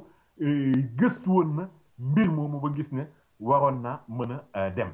alors ñu ne déet ne waaye mu ne bi nga xamee ne bii Cheikh Bamba Dièye moo nekkoon ministre décentralisation boobee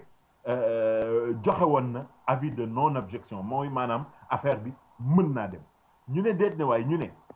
Amadou Kane mi nga xamee ne bii moom moo fi nekkoon ministre des finances ci atum 2012 bi ñuy door a fal président Macky Sall Amadou Kane moomee nekkoon ministre des finances joxe woon na avis de non objection ñu ne même bi nga xamee ne wote nañu acte 3 bu décentralisation ginnaaw ñu promulgué ko waxoon nañ ne tamit ne affaire bi amul problème mën naa dem nee na kon bu ñu toogee ba tey ñu naan fii la xar yi jaar fii la béy yi doon dur dàqe dugg na fii génn na fi loolu décision politique la du leneen mais nee na nag moom Khalifa Sall sant yàlla bi nga xamee ne bii loolu nguur gi dugal muy galgal boobu du tee affaire bi dana mën a continuer parce que fondation Bill Gates ànd na ci te itamit am na benn kuréel gu banqaasoo ca Accra nekk ca réewu Ghana boo xam ne nii boot na leen pour ñu mën a am solution bu ñu doxalee mbir mi mais moom dafa jàppoon ne fi mu nekk nii mu jaaroon ci réew mi moo doon gën a rafet ñuy jéem a am feneen fu ñu koy jaaree pour doxalee ko noonu rawatina bi nga xam ne bokk na ci li ñu bëggoon mu gën a fës mooy mairie war nañoo mën a demal seen bopp te fekk nguur gi du moom moo fiy nekk di leen defal ay garantie ak yu ni demee fi mu nekk nii Ousmane coow li jàpp kaw jàpp suuf mais bari na tey ci ñi nga xam ne bi ay maire lañ ñoom jàpp nañu ne rek wala ànd bu ñu ànd ak Khalifa Sall wala bokk bu ñu bokkoon ci taxawu Dakar muy moo xam Moussa Sy la wala Alioune Moussa Sy Parcelles Assainies Alioune Ndoye Dakar Plateau Barthélémy Diaz nekk fële nga xamee ne bi moom moo di Sacré-Cœur Mermoz ñoom jàpp nañu ne rek nguur gi moo leen di galgal ak di leen dugal ay jafe-jafe mais loolu lu ñu war a mën a seetaat lay doon Ousmane. waaw lu ñu mën a defar la Pape waaye mbirum politique bi itam du jeex feek waxuñu ci itam réew mi moom Idrissa Seck dafa mel ni fii mu nekk dafa am ay yëngu-yëngu de Pape. waaw yëngu-yëngu yu tar Ousmane parce que foofee tamit di parti Idrissa Seck réew mi ki nga xamee ne bi mën nañ jàpp ne ku sosoon rek ci Idrissa Seck la woon ñu koy wax Omar Sarr nekk député tamit ci assemblée nationale moom moo jóg rek fedd géey yu nekk fi mu nekk nii il faut que ñu defaraat parti boobu nga xam ne bii moo di réew mi parce que moom gis na ne Idrissa Seck tey dafa nekk jàngoro joo xam ne ci biir parti bi nara yàq parti bi ba tax na nag moom ak ñi nga xam ne bii ñooñu la àndal nee na seen taxawaay tey du lenn budul ni ñu génnee Idrissa Seck ci boppu parti bi mun a defaraat parti bi dafa fekk nag ne fi ñu toll nii tembe dugg nañu ci weeru koor gi nee nañu dañuy xaar ba génn ci koor gi bu ñu génnee ci koor gi nag ci la ñuy commencé sol seen dal di def nag li nga xam ne nii moom la ñuy wax tournée nationale boo xam ne nii moom la ñuy doxal pour waxtaan ak militants yi waxtaan ak soppe yi pour seet noo xam ne nii danañu ko defaraatee parti bi mais nag fi mu ne Ousmane fi ñu yëkkatee wax jooju ak fi ñeneen jógee commencé dal ci seen kaw daanaka benn lañ mu mel ni rek kon réew mi ñoom tamit dugg nañu ci li ñuy wax zone de turbulence Ousmane nañ topp rek ba xam fu wànnent di mujjee ki gëtam rawatina nag bu ñu demee ba naan ndox.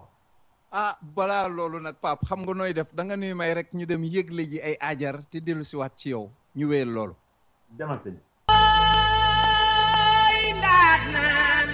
képp ku yaakaar ne expérience am na lu ko mën a wuutu boobu da ngaa demagul Africa Travel Management boo demee Africa Travel Management ba fekk fa Cheikh Diwane Sylla ak expert ya mu àndal da nga xam ne agence boobu rek moo lay wax ne la avion boo bëgg a demee ak fu mu mën a jëm muy South Africa Delta Royal Air Maroc njëg yi gën a yomb ñoo la koy wax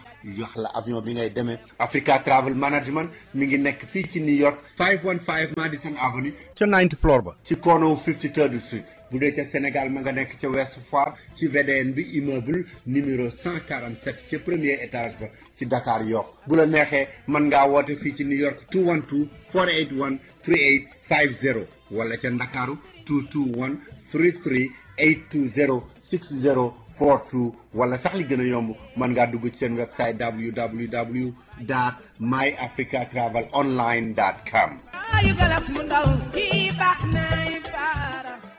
BHS bu New York li mu leen diggoon ne dana leen gën a jege si fu ngeen mën a nekk ci Amérique tàmbali na di ko def directeur am Abdoulaye Cissé ci Amérique yëpp mi ngi leen di xamal ne Philadelphia adresse bi mu ngi nekk 535 South 52nd Street téléphone 215 863 8002 215 863 8002 Baltimore mi ngi nekk ci 5814 York Road 5814 York Road téléphone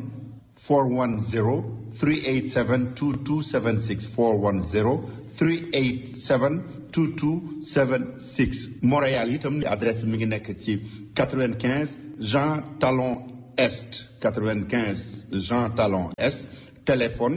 514 419 81 22 419 81 22. boo bëggee déglu Papa Ndaw da nga ko mën a déglu ci seneplus.com.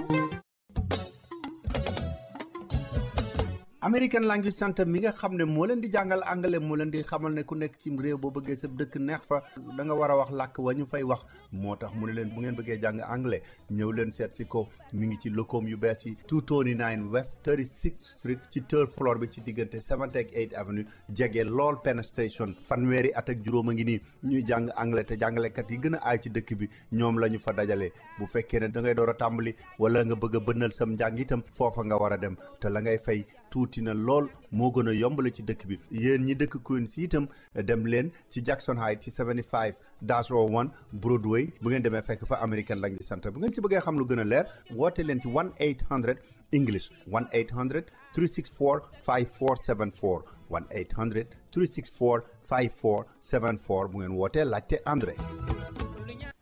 soxna Awa Gumbale moo dellu si di gërëm client yi bu baax di leen xamal ne tey bu kër kumba màggee ba ñu ubbi leen kër kumba number 2 mu nekk ci Bronx ci 3835 White Plains Road yéen a tax li ngeen ci jàpp moo tax mi ngi nekk ci diggante 220th ak 221st ci White Plains Road téléphone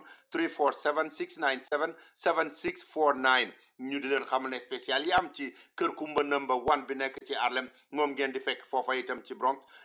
spécial c'est bon laaxu dimanche bi ñu leen di defal ceebu jën bu jaga ak ceebu jën bu weex bi ñu leen di defal mu ànd ak suul ak bëgëj ak suppu kanja kaldu ak maafe yi mbaxal mu saalum mi ñu leen di defal talaata ak mbaxalu jën mu weex mi ñu leen di defal alterné dibi Sénégal bi ànd ak foie ak yàpp ndekki yi nga xam ne itam dañ leen koy defal sandwich foie sandwich viande ak poulet te itam pain français ba ngeen fa daan fekk ma nga fa ba tey ci Kër Kumba number 1 ci Harlem ak Kër Kumba number 2 ci Bronx bu ngeen ci bëggee xam lu gën a leer man ngeen a woote ci 212 866 3900 866 3900 wala 212 866 1551 soxna Awa Gumba nee na mi ngi leen di gërëmaat. yéen ñi ko xamagul bàyyil ma yëggal leen xew-xew bu neex Cross Culture Kitchen mooy restaurant bi nga xam ne xamoon ngeen ko ci tur Salimata restaurant boobu Cross Culture Kitchen mi ngi nekk ci 62 East 116th Street bu añ jotee bu ngeen demee fekk fa xeetu ceeb yépp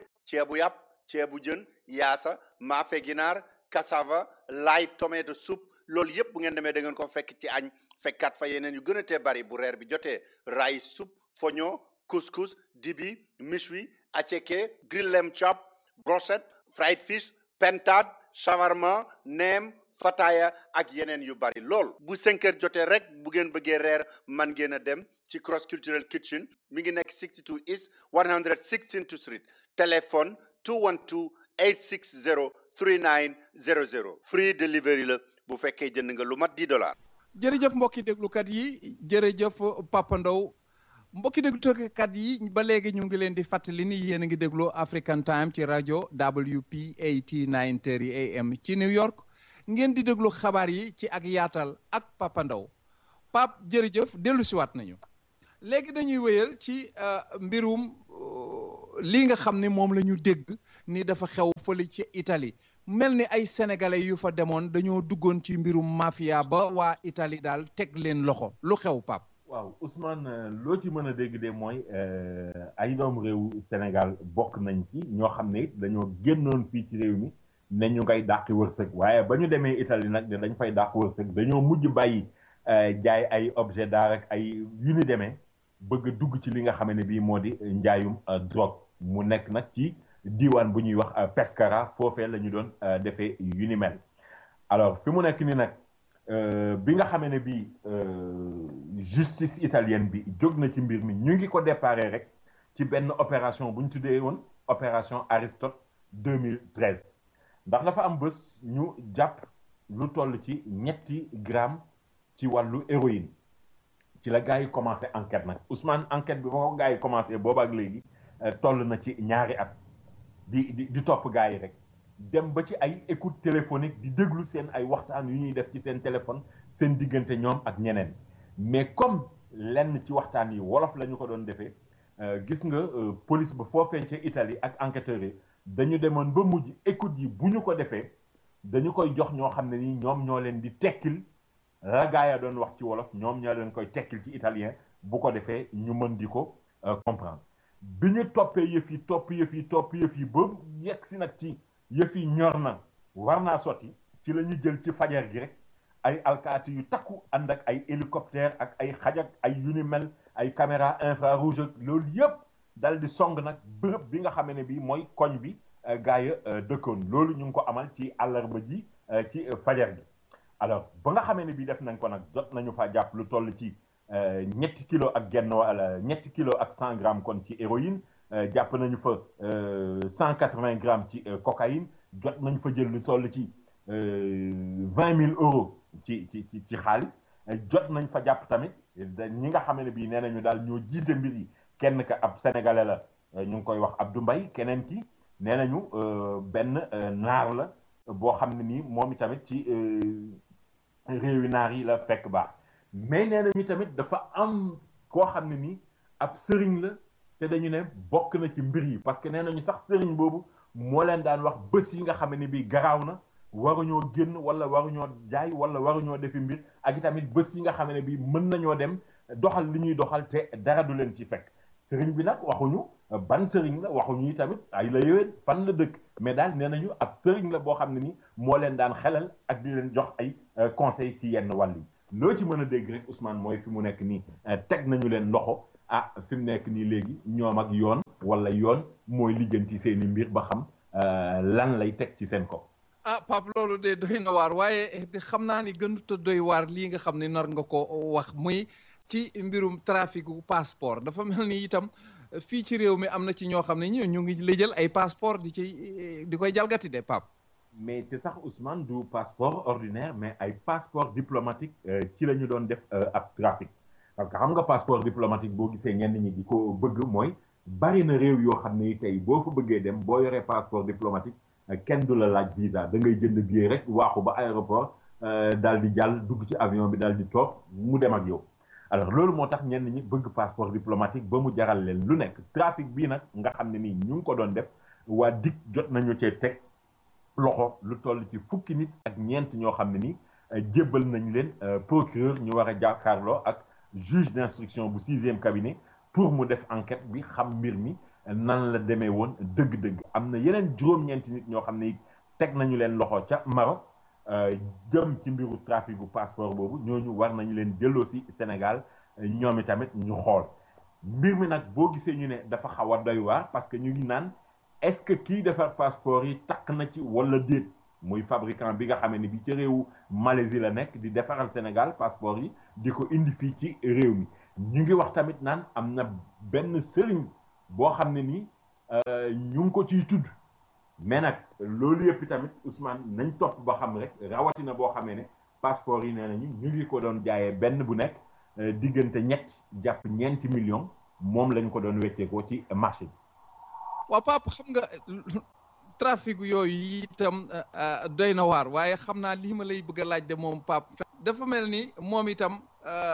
mbirum Barthélemy Diaz la tuddoon nga ko sànq ci kaw sax bañ ma la laajee leneen dafa mel ni moom itam am na ñoo xam ne ñii dañoo bëgg a am ak moom problème de ndax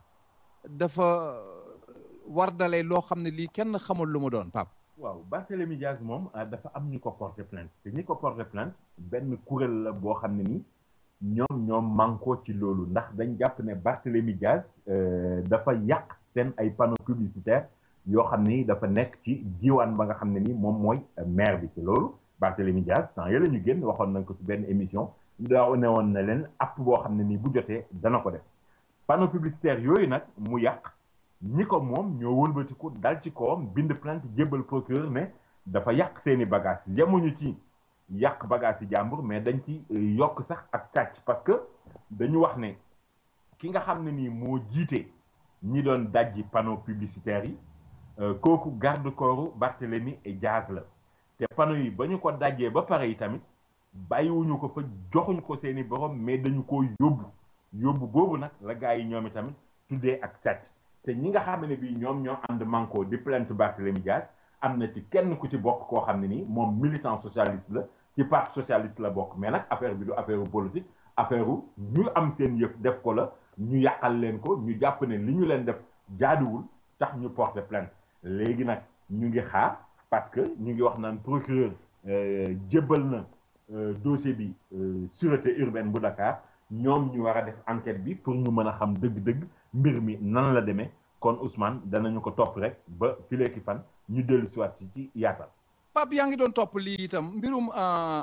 Serigne Assane Mbacké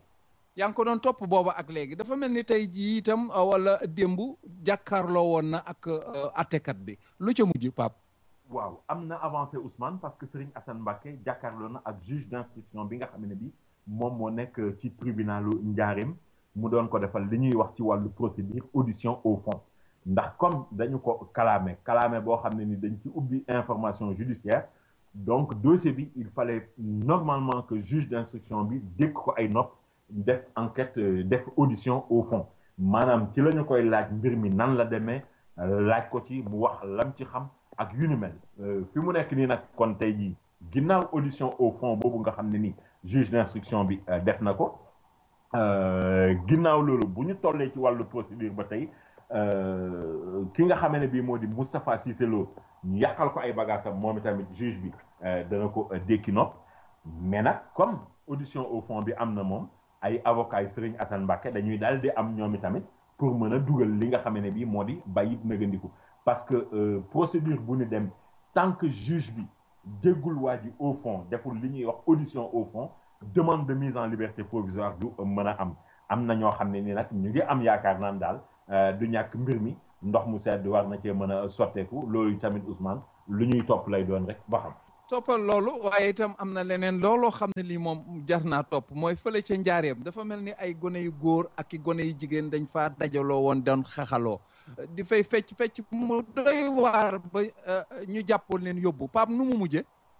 waaw Ousmane affaire bu doy waar parce que yaa ngi wax ay xale yu góor ak xale yu jigéen mais mot nañu fanweer ak juróom-ñaar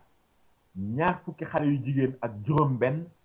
ak fukki xale yu góor ak benn ñoom la police ca njaareem tegoon loxo ci soirée dansante boo xam ne ñu ngi ko doon def samedi bi ñu génn ñu nekkoon ca CDEPS ba nag doon fa fecc mu bees moo xam ne ni Ousmane bombaas la ñu koy wax fecc moomu ñu naan bombaas moom wax dëgg yàlla ni ñu koy feccee moom la ñu wax ne mooy jéggi dayo parce que daal dañuy mel ni ñuy jotee comme noonu daal laa ko mën a waxee ci wax ju tegginu comme góor ak jigéen buy jote daal pecc mi noonu la ñu koy feccee ñu ne nag dafa nekk pecc mu tegginuwul ba moo tax fa ñu ko doon defee fa la leen police daal di fekk daal di leen ramasse yóbbu muy xale yu ndaw ñoo xam ne nii diggante fukki at ak ñeent jàpp fukki at ak juróom-benn la ñu am nga gis ne kon ay neppante lañu nee nañu am na ci sax koo xam ne nii ci xale yi yaayam daf ko yónni woon mburu reer mu war a dem ca bitig ba jëndi mburu mu seen kër reere mu daal di teggee noonu ak xaalis ba dem ci benn xaritam mu abal ko pantalon mu daal di solo ba jekk daal di ànd ak moom ñu dem ca pecc ma foofu la leen police jëlee yóbbu ba leen police jàppee di leen yóbbu sax am na ñoo xam ne ci xale yi ñu jàpp doon jot nañoo sànni xeer auto police ba ñu téye leen fa kon samedi ba dimanche ba altine ñu jébbal leen procureur ba ñu leen jébbalee procureur nag woolu tamit seeni waajur ba ñu ñëw mu yedd leen wala mu xas leen yedd leen fàttali leen li nga xam ne bi moom moo war a doon seen taxawaay rawatina ay xale yoo xam ne bari na ci ñu waroon a def examen brevet muy BFEM bi alors tey tamit nekk ci xale yoo xam ne nii am na ci ñoo xam ne seen waajur yi ay jàngalekat lañ am na ñoo xam ne seen waajur yi ay docteur la ak yu ni mel mu nekk lu doy waar tax nag ki nga xam ne bii moom mooy maire Diourbel ne moom dana ci jokkoo ak préfet bu Njaareem ñu waxtaanee ci pour yu ni mel bañ a mën a amati ca dëkk ba te autorisation yu ni mel préfet dootu ko maye pour ñu di organiser ay soirée yu mel noonu rawatina bi nga xamee ne bii moom maire bi nee na Njaareem dafa nekk dëkk boo xam ne nii dëkk bu ñu war a wormaal la pour bañ faa mën a def yu ni mel ndax nee na Cheikh Ahmadou Bamba Khadim Rasoul dëkk na ca dëkk boobee lu toll ci fukki at ak juróom nekk fa di jaamu yàlla kon dëkk boobu nga xam ne yi tamit sorewul Touba wax dëgg war nañu faa mën a def leneen bu dul di fa fecc mais xeetu pecc moo xam ne nii moom mag mu ko dégg jàpp sa gémmiñ muy lu doy waar Ousmane xale yi nag bi yoon mucc nañu kaso fekku leen ci waaye nañu fexe day ba bombaas moom ñu bañ koo defati daal Pape day bombaas moom xam naa jaaduwul ci benn réew benn dëkk waxantuma la ak nag njaareem moom xam naa daal loolu doy na waar waaye Cheikh Kanté mii nga xam ne moom itam dafa amoon jàkkaarloo ak Mamadou Lamine Diallo ca tribunal foofu loolu lu mujje waaw foofu Ousmane Mamadou Lamine Diallo moo am dëgg ci kaw Cheikh Kanté mi nga xam ne bi moom moo nekk njiitu port autonome bu Dakar ndax Cheikh Kanté la ñu gàll ci ndoddam benn weeru kaso boo xam ne ni nag du ko tëdd ndax sursis la ak li ñuy wax franc symbolique parce que dafa am ñoo xam ne ni ñoom dañu jàpp ne boo leen tuumaalee seen ngor wala seen honneur duñu ci laaj ndàmpaayu xaalis boo xam ne ni dañu koy jël pour di ci noos mbaa di ci def yu ni mel dañuy laaj rek li nga xam ne bi moom la ñuy wax fistin muy franc symbolique pour wone ne ñoom ñoo am dëgg ci sa kaw ndax Mamadou Lamine Diallo dafa jàpp ne ci mbir yoo xam ne yi dafa doxoon digganteem ak Cheikh Kanté dafa yàq deram ci ëttu yëglekaay yi ndax journal bu demee ni ki laas foofu kaddu yi tegginuwul la yëkkati teg ko ci kawam beneen journal tamit bu ñuy wax magazine intelligence mu yëkkati fa kaddu yi tegginuwul teg ko ci kawam ba di ko tëkkale ak fenkat ak lu ni demee loolu moo metti woon Mamadou Lamine Diallo ba mu yóbbu Cheikh Kanté ci tribunal ba mu demee tribunal nag Mamadou Lamine Diallo am na dëgg ci kaw Cheikh Kanté ndax Cheikh Kanté benn weer bu mu dul tëdd lañ gàll ci ndoddam ak mu jox Mamadou Lamine Diallo li nga xam ne bii moom moo di franc symbolique Ousmane. Pape li ñuy mujj nag mooy dafa mel ni président de la République dafa yëngal kër yi ndax ka nga xam ne moo fa nekkoon kàngam muy Antoine Félix John moom dafa mel ni daf koo jël rek affecté ko feneen wala boog ndax promotion la lu xew. waaw Ousmane yaa ngi koy wax dëgg la Antoine Félix Diome moom moo nekkoon substitut procureur bu CREI moom kenn du ko laajte Sénégal kenn du ko fi lam-laame mooy tribunal bi nga xam ne bi moom moo tëj Karim Wade ci kaso bi mooy topp ñoom Aïda Ndiong ak Ablaye Baldé gars yi ni mel ak ñu ñu fa tudd. alors xam nga ci biir procès bi la ñu affecté woon Aliou Ndao mi nekkoon procureur bi foofu ñu doon wax naan dañu ko sanctionné mais Antoine Félix Diome moom dañu jàpp ne promotion la am ndax CREI ga ñu ko jëlee dañu ko yóbbu nommé ko mu nekk agent judiciaire u état du Sénégal maanaam dafay mel ni rek moom mooy nekk avocat wu réewum Sénégal moom mooy layal réewu Sénégal ñu jàpp kon ne promotion la mais am na ñoo xam ne ni tey ñu ngi commencé tiit wala seen xel a ngi tey parce que ñu ngi wax naan CREI dossier ya fa nekk dafa jaxasoo boo xam ne ni ku xam dossier yi dëgg moom moo ko mën a doxal te ñu ne Aliou Ndao ba mu fay nekk Antoine Félix Diome moom moo nekkoon subtil moom xamoon na dossier yi parce que yu ci bari fekkee na ko doxal na ko xam na nu mu tëddee bu ñu fa jëlee Aliou Ndao indi fa ku bees procureur muy Cheikh Tidiane Mara tey jii Antoine Félix Diome mi nga xam moom moo gënoon a xam dossier yi ñu jëlee ko fa yóbbu ko feneen loolu mën naa indil jafe-jafe xëy na keneen ki nga xam ne nii moom moo leen fa nar a wuutu am na ñoo xam ne ni sax ñu ngi wax naan est-ce que du CREI def fee nar a doxe sooxe wala déet mais loo ci mën a dégg daal Antoine Félix Diome moom nommé nañu ko affectation agent judiciaire u état jàpp nañu ne loolu Ousmane mënu ko ñàkk arrangé fi mu nekk nii daal yëf yàggu. Pape jërëjëf ci loolu jërëjëf itam ci lépp rek ñu ngi lay ñaanal ci koor gi di lay ci baal àq di lay ci balu àq yaak mbokk yi déglukat yi yépp kenn ku nekk ñu ngi la ciy baal àq di lay ñaanal kooruk jàmm di lay ñaanal itam ba ajuma dikkati. jërëjëf Ousmane di leen baalu àq ak di leen baal àq rek ak tamit di baalu ak di baal mboolem déglukat yi ak sax tamit ñii dul déglu di ñaan yàlla rek dugg ci koor gi ak bisimilahi rahmaani rahim génn ci ak alhamdulilahi rabbil alamin lépp loo xam ne ni jaamu nañu ci yàlla nangul ñu ko fulal ñu ko lépp luñ ci am ci rëcc yàlla jéggal ñu ko tey tamit yokkal ñu koom ak mën-mën ak kattan Ousmane. rajo bi nga xam ni mooy rajo africain yi man moom rek laay déglu Salam Diallo.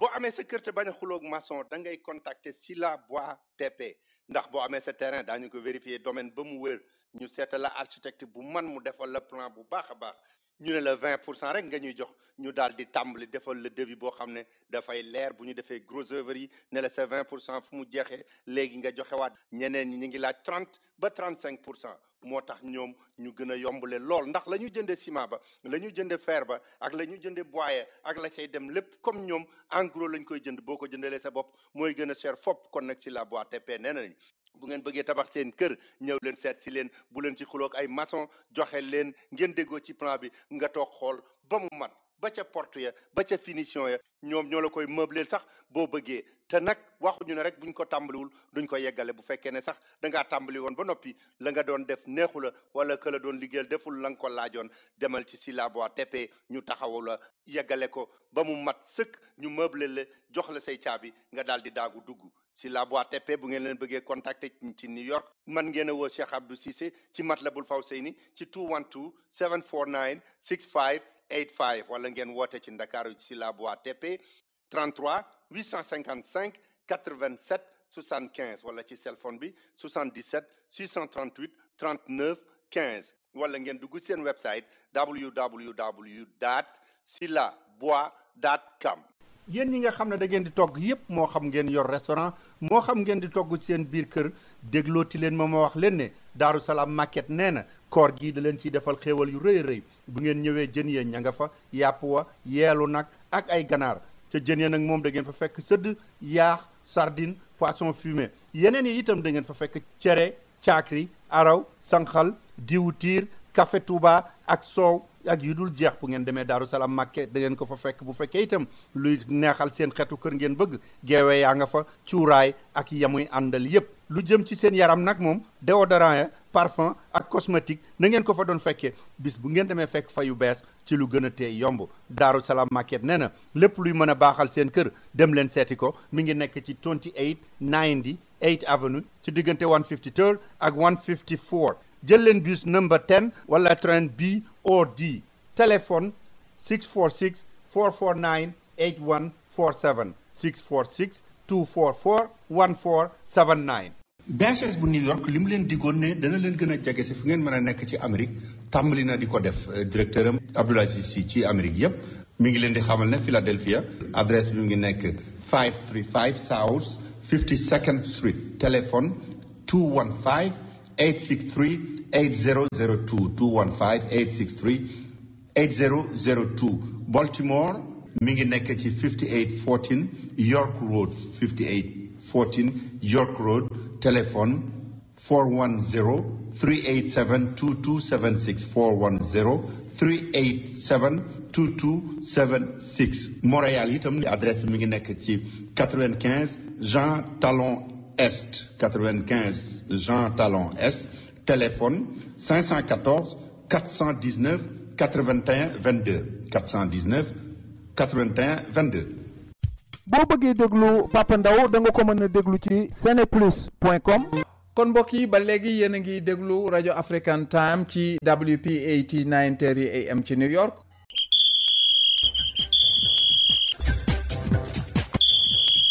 te gannaaw ba ngeen dégloo xabaar yi ci ak yaatal ba sottal nu bàyyi leen nag ak El Hadj Malick Ndiaye moom mu dikk ak yéen ci mbirum football bi. mbokk yi asalaamaaleykum jàngeen jëf fi ñu dooree xabaaru tàggat yaram moo jëm ci wàllu football éliminatoire CAN 2017 Sénégal nag dafa gagné Burundi 2-0 di ndam loo xam ne kat lu am solo la ci waxtu boo xam ne kat dafa doon a jiixi jaaxa ci tanière bi mu nekk ndam lu njëkk lu Aliou Cissé fii ci biir Sénégal ginnaaw nag ñaari match bi di ko génnoon ci bitim réew Aliou Cissé tey moom gis nañu kat dafa wóolu waatu équipe olympique bi ñu jàpp ni kat 18 jours daanaka ñoom ñoo titularisé ñu jàpp ne ci wàllu jeu nag am na lu bëri yoo xam ne mën nañu ko ci xoolaat lu ci mel ni relance ak efficacité ak tamit wàllu déplacement yi yéen ci dëkk yu mag yi football sax ku ci mel ni Tunisie Ghana ak Égypte ñoom dañoo gagné seen ci match bu njëkk boobu noonu li ci mën a jàpp rek Cameroun moom daanaka nag Cameroun moom équipe de Mauritanie moom daf ko lokkal bu baax a baax fële ci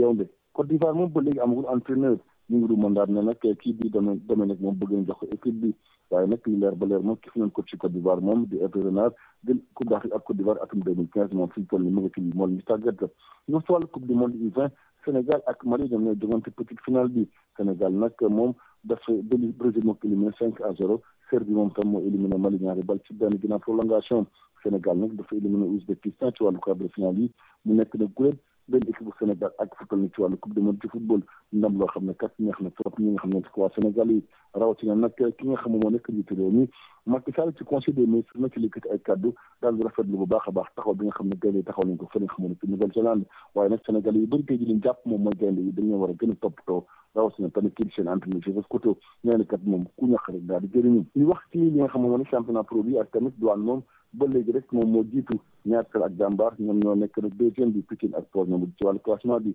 ñoom si wàllu âge électif bu fédération bi commission validation bu candidature bi dina gën liste candidat yi tey ci àjjuma ji ñu jàpp ne fi ñu toll ni nekk ñetti candidat ñoom ñoo sóoboogu ci langue bi muy Baba Tandian Mathieu Faye ak tamit maître Babacar Ndiaye waaye Baba Tandian moom boo deful ndànk nekk moom du bokk élection yooyu ndaxte kat article 18 moom moo tax ndaxte Baba Tandian bokkul ci benn club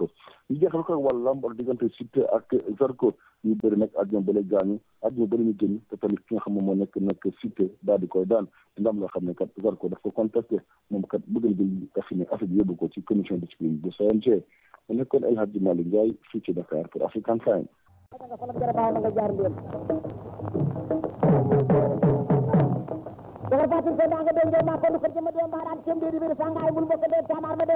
mbokk yi ñu jox kàddu gi Xaadim Samb moom mu dikk ak yéen ci lamb ji. jërëjëf Fall ñu ngi lay gërëm bu baax di la nuyu di nuyu Alaaji Damba bu nuyu képp kuy déglu African Time ci États-Unis Amérique di leen siyaat ci weeru koor yi nga xam ne tey yàlla suñu borom dogal na fii ci Sénégal nañu koor tey lu ëpp ci julli ci Sénégal yi ci àjjuma ji muy ñaan yàlla nañu ci dugg ak jàmm génn ci ak jàmm di ñaan ci weeru koor wu tedd wu sell yàlla nangu koori jullit yëpp ci àddina bi di ñaan itam yàlla suñu borom def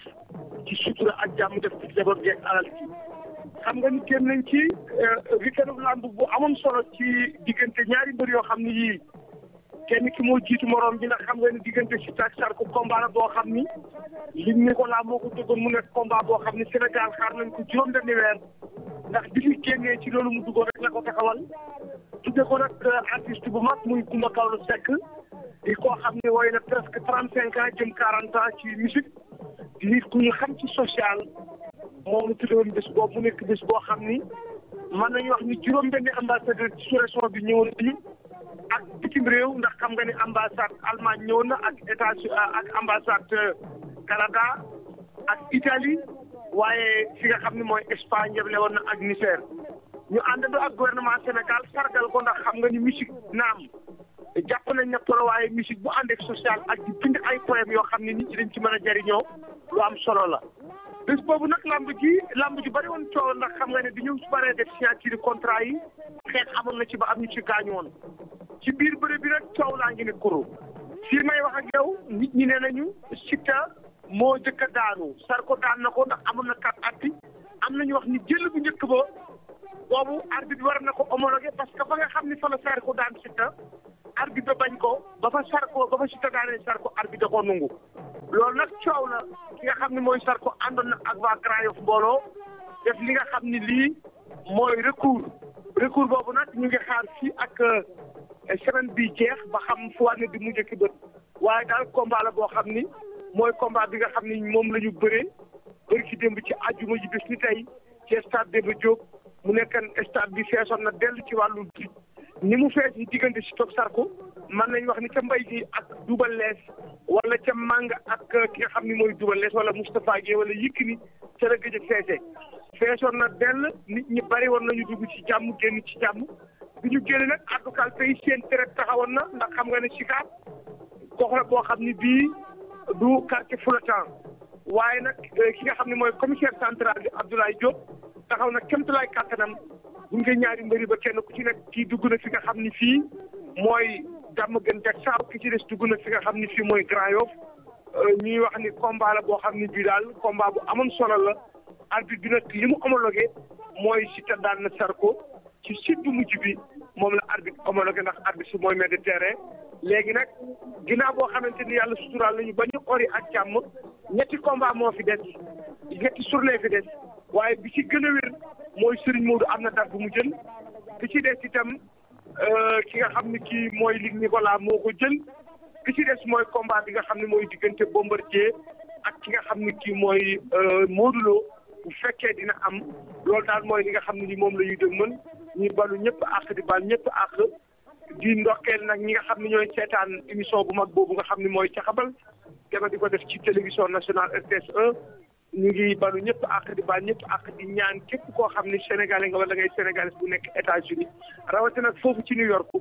ñi am këyit yàlla nañ ko muuroo ñu amul këyit yàlla na leen yàlla jox këyit bañ dellu si waat Sénégal di dem di dikk ak fu ci waay mën a dëkk di leen ñaanal kooru jàmm di balu ñëpp àq di bal ñëpp àq di nuyu Anta Amar madame Babou di nuyu nag Nogoy Mbuub sama xarit sama jarbaat di ko ñaanal yàlla guddal fanam di ko jaalee xam nga ne yaayam bi mu génne àddina Nogoy taxaw na taxawaay bu mat sëkk ci ginnaawam di ñaanal papaam Socé Mbuub itam yàlla suñu boroom may ko gudd fan fànn ak wér di nuyu suma xarit Yabal Guèye di nuyu Baye Mor Babou di nuyu nag Alaaji Silla sama doomi ndey di nuyu daal ñëpp suba limee damay juum di leen jox rendez-vous incha allah àjjuma jàmm Fallou Khadim Samb doon jokkoo ak yéen fii ci Dakar Sénégal pour African Time. lii itam benn yëgle la kon balaa ñuy tàggoog yéen ñu xamal leen ne Serigne Bayti Amar yàlla def na mi ngi fi ñi nga xam ne dañ ko yitte woon mën nañ koo fekk ci këram ci 110 St Nicholas Avenue ci corner 116 bi téléphone 646 714 5266 646 714 5266 loolu kon moom mooy numéro wu Serigne Bayti Amar bokk yi ñu di leen xamal ne saa yu ngeen bëggee yëgle ci lu jëm ci African Time moo xam publicité la moo xam communiqué la ak lu mu mën ci doon woote leen danañu leen taxaw nañ leen ko yàgg a defee man ngeen a woo Fallou Dieng ci 917 385 2365 917 385 2365 wala Dame Babou ci 646 932 838.